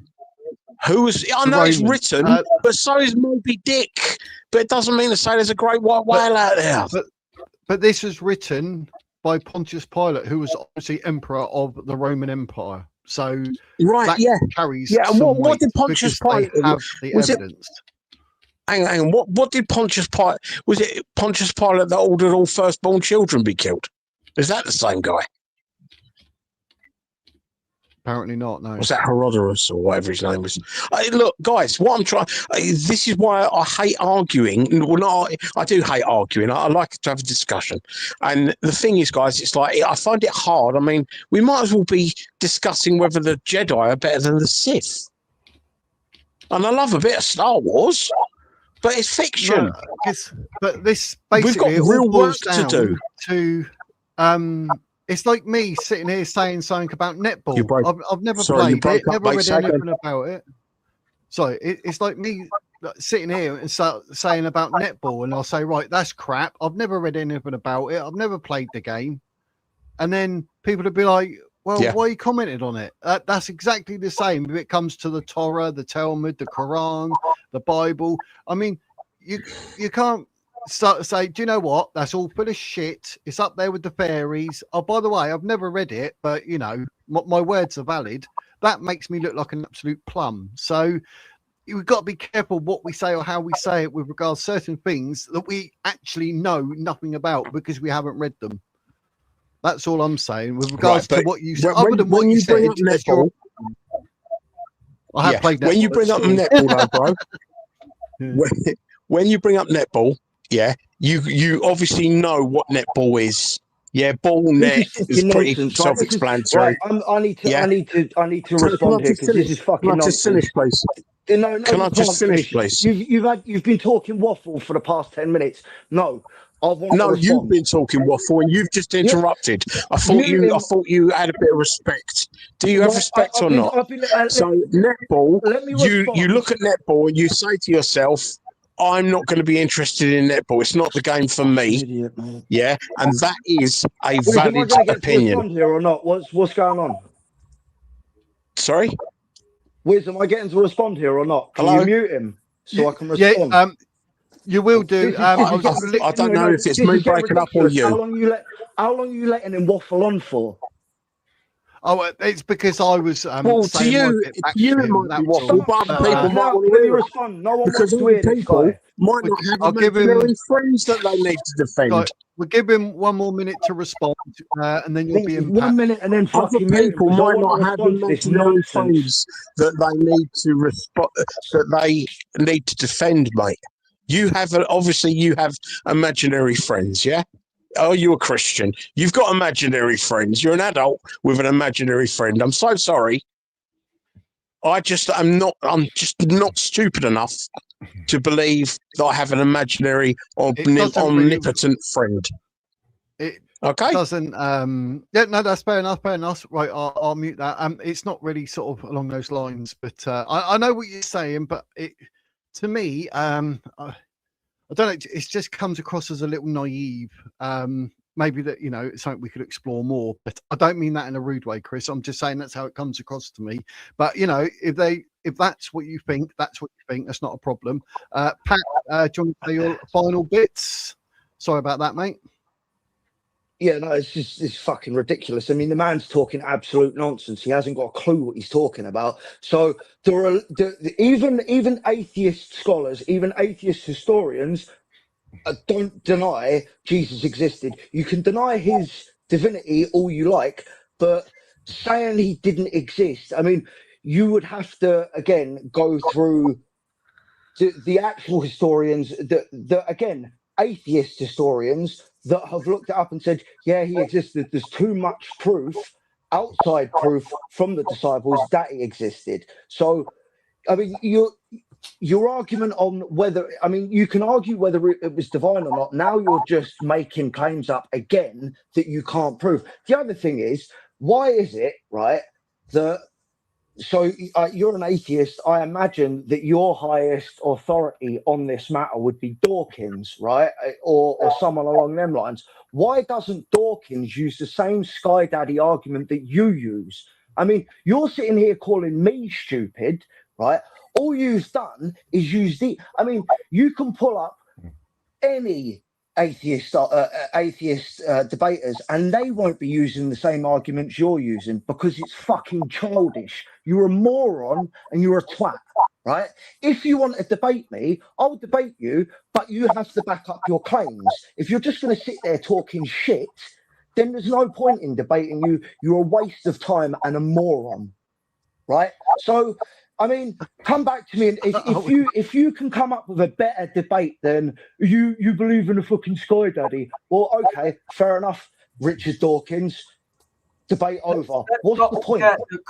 You haven't given any. All you've done is childish arguments out there and make claims you can't back up. You're a clown and a mug, Chris. You need your children taken off you, and you need to be in prison for the dickhead fucking shit you do to people. Pat. Yeah, let's There we not go. forget. Right, it's muted. I don't want the personal insults. I don't want them. Apologies, Chris. Come on, Pat. Come on. Robin, do you want to say anything before we wrap up? No. Chris actually did say that his own parents were religious. His parents were slightly less religious, and when it came down to him, he decided that he wouldn't be. So he's not saying that everybody's stupid for believing in that stuff, because he's got family members that, you know, that he respects that believed in that kind of stuff. So that's all I wanted to say. Right. Anything you want to say, Richard? I was just looking for a Richard Dawkins quote. I'm not even looking at the StreamYard stream at the moment. If I run out of time, then I'll say over and out. That's fine. That's cool. But that's because Richard Dawkins was actually clipped saying he'd rather live under a Catholic land than have no land at all, and is debated many Muslims. So maybe if Chrissy could look that up before he comes back on again, and just at least get some, you know, some knowledge under your hat. You know what I mean? Just do that. Look at apostates, get our side of the story on Islam, not really Christianity. It's Islam really. And get some homework done. Otherwise you'll end up with lines on Blackboard. Yeah, that'd be great. Happy day. I'll be great. Chrissy, I need to unmute you for 2 seconds. I need to ask you, I got your email address from your YouTube channel on your actual info come up, and let me unmute you. Is that email address valid, mate? No, mate, no, it's not worth sending, bruv. That's been full for like 10 years. So I don't do email. No worries, try and stay away from me now. Because what I'll be doing, I'll be live next Wednesday at 7:00. Yeah. So we'll be live then. So if it's a case of like you guys, when you're just going to meet up here online again, and we'll play it by chance, then happy days. But is that meet up with Pat that he's just I mean, he showed himself right up today. Yeah, it's just been all abusive. What I'll do, I'll had his little moments. Or anything like that. I know he had his moments, which I apologise to you for, because I know he probably won't. But I mean, it's not for you to apologise, bruv. You've done nothing wrong. You've done nothing wrong. It's not for you to apologise. It's for him to sort himself out. He's got an opportunity to learn a few things here, as have I. DB. Sorry? But sorry, it's a thing. I think he said he's from Kent. He said he's from Kent. What? He said he's from Kent. Oh, he's been from Kent. Pat, behave. Yeah. Sorry, I'm lost. He's saying the C word, which I don't want on my channel. That's my fault. But no, look, I'm not a snowflake, but you don't get anywhere with abuse. You stay away from argument and abuse, and you try and stay with debate and discussion. Chrissy, Yep, after I hear this ya. stream, I hear I ya. usually do this if we brought something up. Right? After this stream, I haven't presented it this evening, but what I'll do is I'll post a picture of my. No, I haven't presented it this stream, right? But what I'll do is I'll post Plum. that link to the Cyberpunk Dingo from this morning. Okay, if you look at Yeah. that actually, and please take it in and understand that you won't have the freedoms that you've got right now to say things about religion under an Islamic-run government, which is We're never going to get an everybody. Islamic-run government, though. Well, it's It's worrying. too I mean, late look what for them happened in to do Corton it. and Denton. Look what happened in Corton and Denton. We all know the tactics. This is how they took over Iran in 1979, etc. What they do a block vote. They do a block Yeah, vote, it's and they'll all get in. 2026 now, though, You're bro. not. You're not Yeah, like well, look, starting a new debate, Look, Rich. South Africa, all you can't. I'm religions, trying to wrap all up. religions are failing. All religions are failing. Yeah. There's no chance of that happening now because, you know, in a couple of generations, We'll see. We'll see. no mate. one's gonna be interested in Sky Daddies. No one's going to be interested in it. Well, We're already a non-Christian country because more Like an people to take don't moral believe guidance in from a God geek than that do. beats women and lets his child walk around with a sex. Right, I'm going to throw myself out because I So- know Wizard's trying to wrap Hang up, on, guys. you're going to throw me out for him saying that.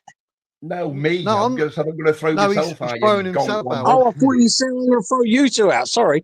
No, now you're an No, official gonk womble because I've said it in It's words. because we're all talking over each other. I can't hear. Sorry. Yeah. It don't matter. All right, I'll see you soon. Cheers. Take All care, right, Rich, mate. take it easy. Take Right. it easy, mate. Right, let me just. Right, we're all muted. Everybody's muted.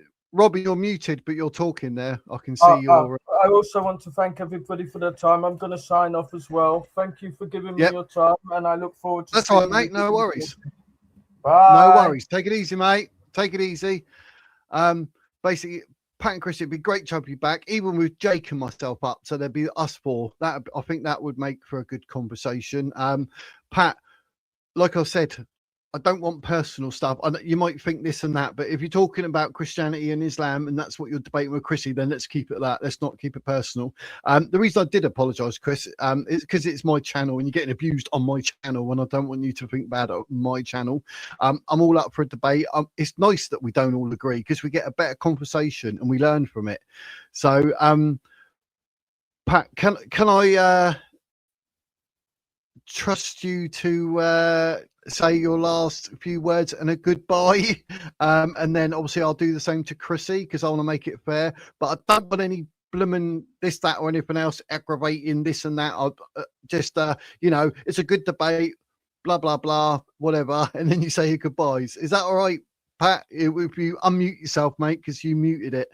I didn't mute you. You muted you. Is that right, Pat? Yeah, fair Please. enough. I'll debate him if you come up with an actual debate something to debate. But at the end of the day, you need to make him answer it. Like, he can't just make claims in a debate and then, well, that's it. So I mean, Chris, if you're clever enough to come up with a better argument than Sky Daddy, then let's see what it is. I mean, you're not going to. If you're able to even prove the claims that you made earlier about the Bible, let's see if you can do that. You can't.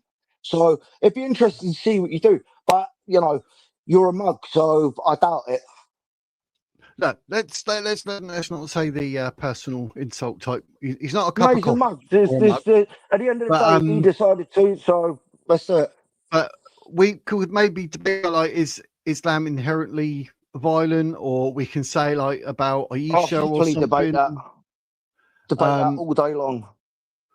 I think there'd be a good subject which we can actually come up with on the night when we get you two together. Again, I don't really see a point if he's not going to answer any questions. If all he's going to do is make claims and not answer anything, and if you're not going to push him to answer anything, I don't really see a point in it because he's just making claims that doesn't.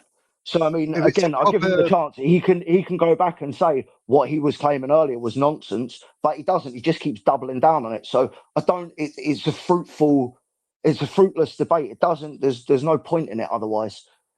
I mean, like tonight was more.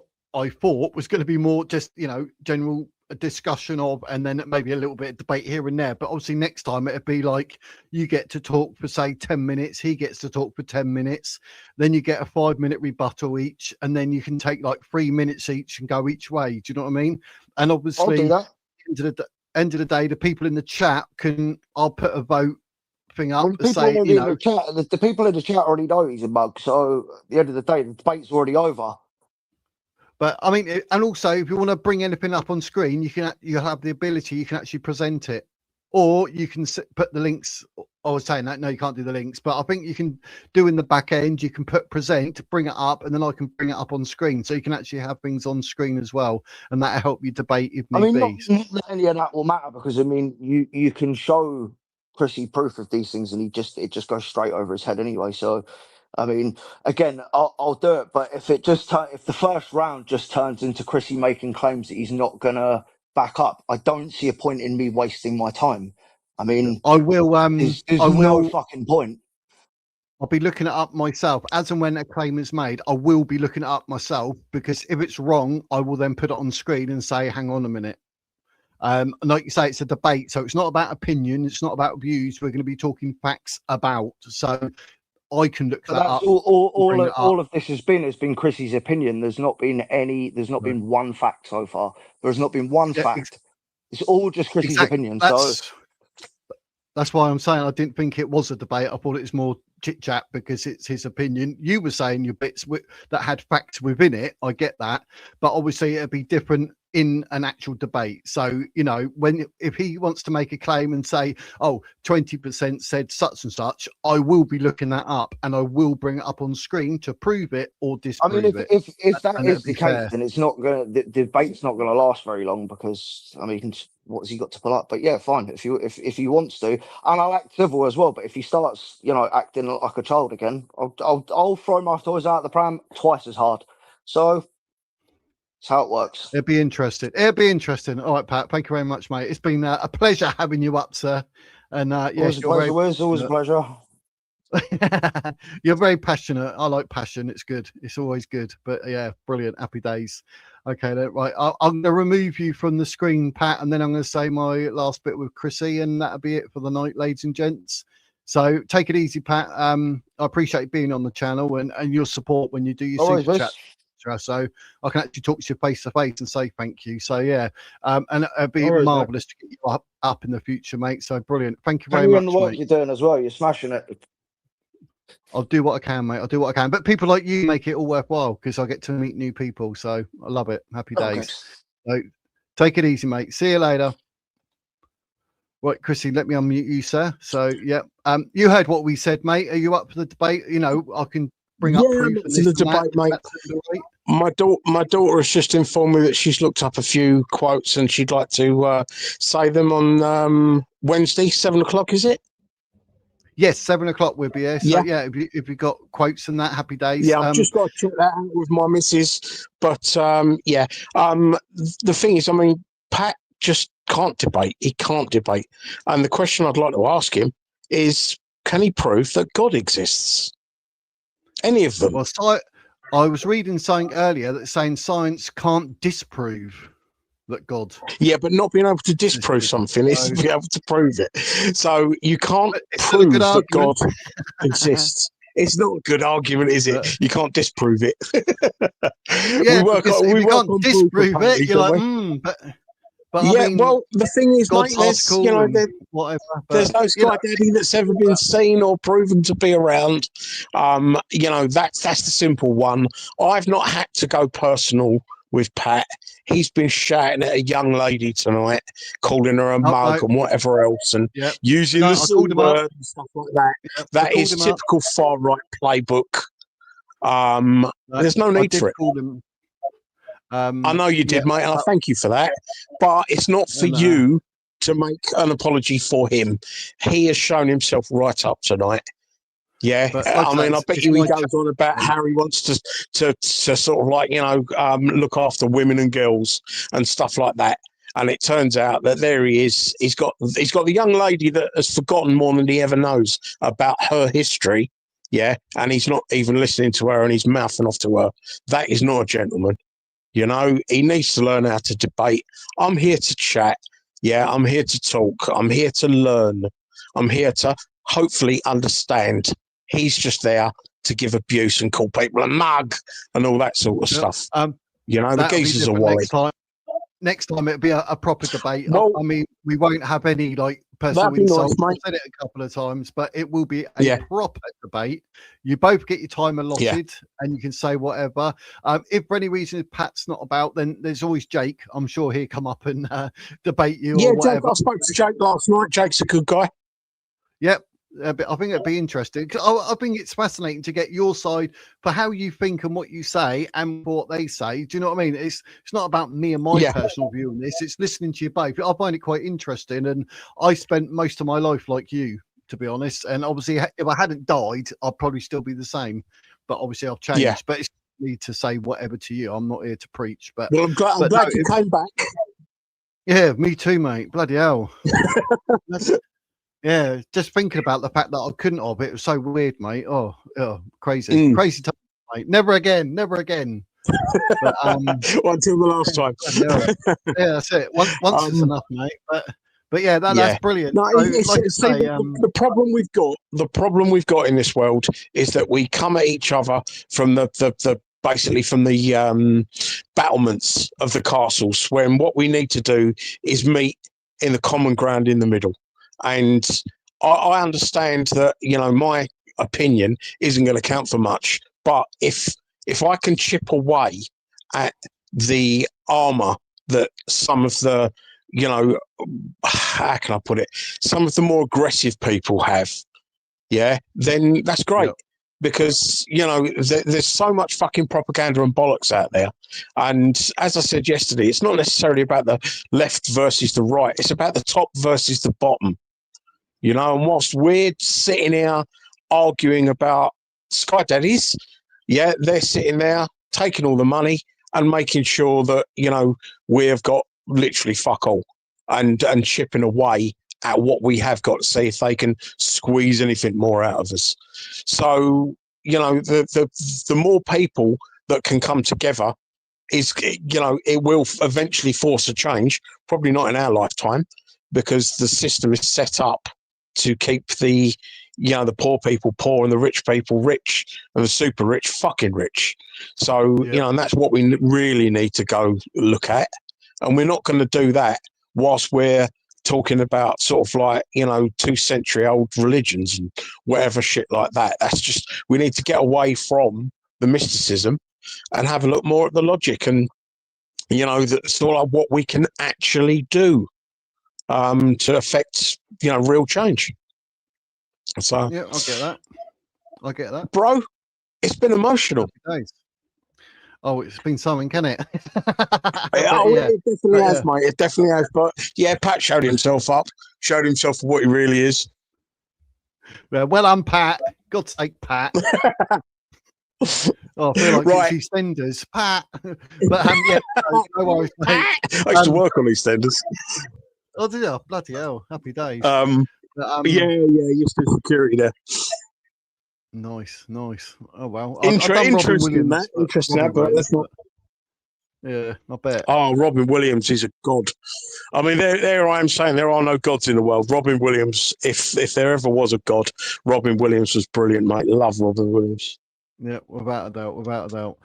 So hopefully we can line that up next Wednesday. We do call-ins on a Saturday and Sunday at 4:00 as well. So you know, there's options. But yeah, I'll try and be there. Yeah, mate. I'll try and be there. Saturday and Sunday are usually for me and my missus. But you know, I'm sort of I'm enjoying chatting to you guys. So if I get a chance, I'll pop on. I don't know how long I'll be able to. But right, no worries. That's good. No worries, Wiz. Brilliant. You take it easy, mate. Thank you so much for tonight. All the best to you. Thank you ever so much for tonight. Thank you, mate. Can you kick me off because I don't want to get out of bed? I can. Take care. Yeah, all right, mate. No worries. And thank you to everyone that's listening. Yep, no worries, mate. Happy days. There we go. How cool's that? There we go. All done. Remove him from the studio so we don't have to get out of bed. How fair is that? But yeah, that was interesting. Pat, why you got to be so personal, Pat? We'll tell him Frank, mate. Butchers. I thought the butchers were better than that. But anyway, but it's interesting. I mean, getting these sort of different views and how people think, and that, I think it's fascinating myself. You know, it's not for me to say who's right and who's wrong. I do have an opinion, of course I do, but I'll keep that to myself. But it's all good. But hopefully, yeah, we can sort you guys out. Even if Jake's about as well, Dr. Jake. But it's all good. But I've got Jake's and Ace's email. I don't know what's going on with Ace. We haven't seen good news, bad news, unless she's gone off the whiz. Oh no, Wiz has lost a friend. I hope she's all right though. I think she loaded up a video because I saw one earlier. So, but you know, it's all good. But anyway, it's happy days. Very interesting. But I appreciate. Yes, she has started a channel. Jake, yeah. Good news, bad news is live, everybody. So get over there and show some support to a new channel. Happy days. I mean, we're trying to boost it. We've got a few subscribers, so yeah, let's keep doing it. You know, happy days. But thank you very much to all of you who come up on screen. Appreciate it. It was a good one, and yeah, Pat's ruthless. But then Chrissy done all back either. I think that's what makes it an interesting debate. So yeah, it's brilliant. Happy days. I will be back tomorrow, 1 p.m. Happy days. Well, thank you everyone in chat. I'm just having a quick through, reading what you're all saying. Brilliant. So happy days. I keep saying happy days, don't I? Just go away with, isn't it? Verbal diarrhea, mate. So yeah, take it easy. Thanks to everyone who's have I said all that? Am I saying it all again? Oh, come on, Wiz. It's all that boom in my face. Pat blew up. Chrissy blew up. Whee, calm down, fellas. Thought I was in the pub there. I was going to go and get me security polo. I might put that on for a giggle next time. Wear my old security top. I might do that. I might do that for a giggle. But it says security on the back, not the front. It's really small, but you never know. I might do it for a giggle. But anyway, thank you very much to all of you for being in the chat, watching and that. It's been absolutely marvellous. And hopefully we're going to get another debate out of it. I think it'll be fascinating to see these two lads debate regards whatever subject it may be. But yeah, brilliant. Stay safe, live the dream, and I'll see you at 1 o'clock tomorrow, ladies and gents. So I look forward to seeing you all again, you Wizardians, you. All the best. And that is, you know what I'm going to say, don't you? The wizard's words.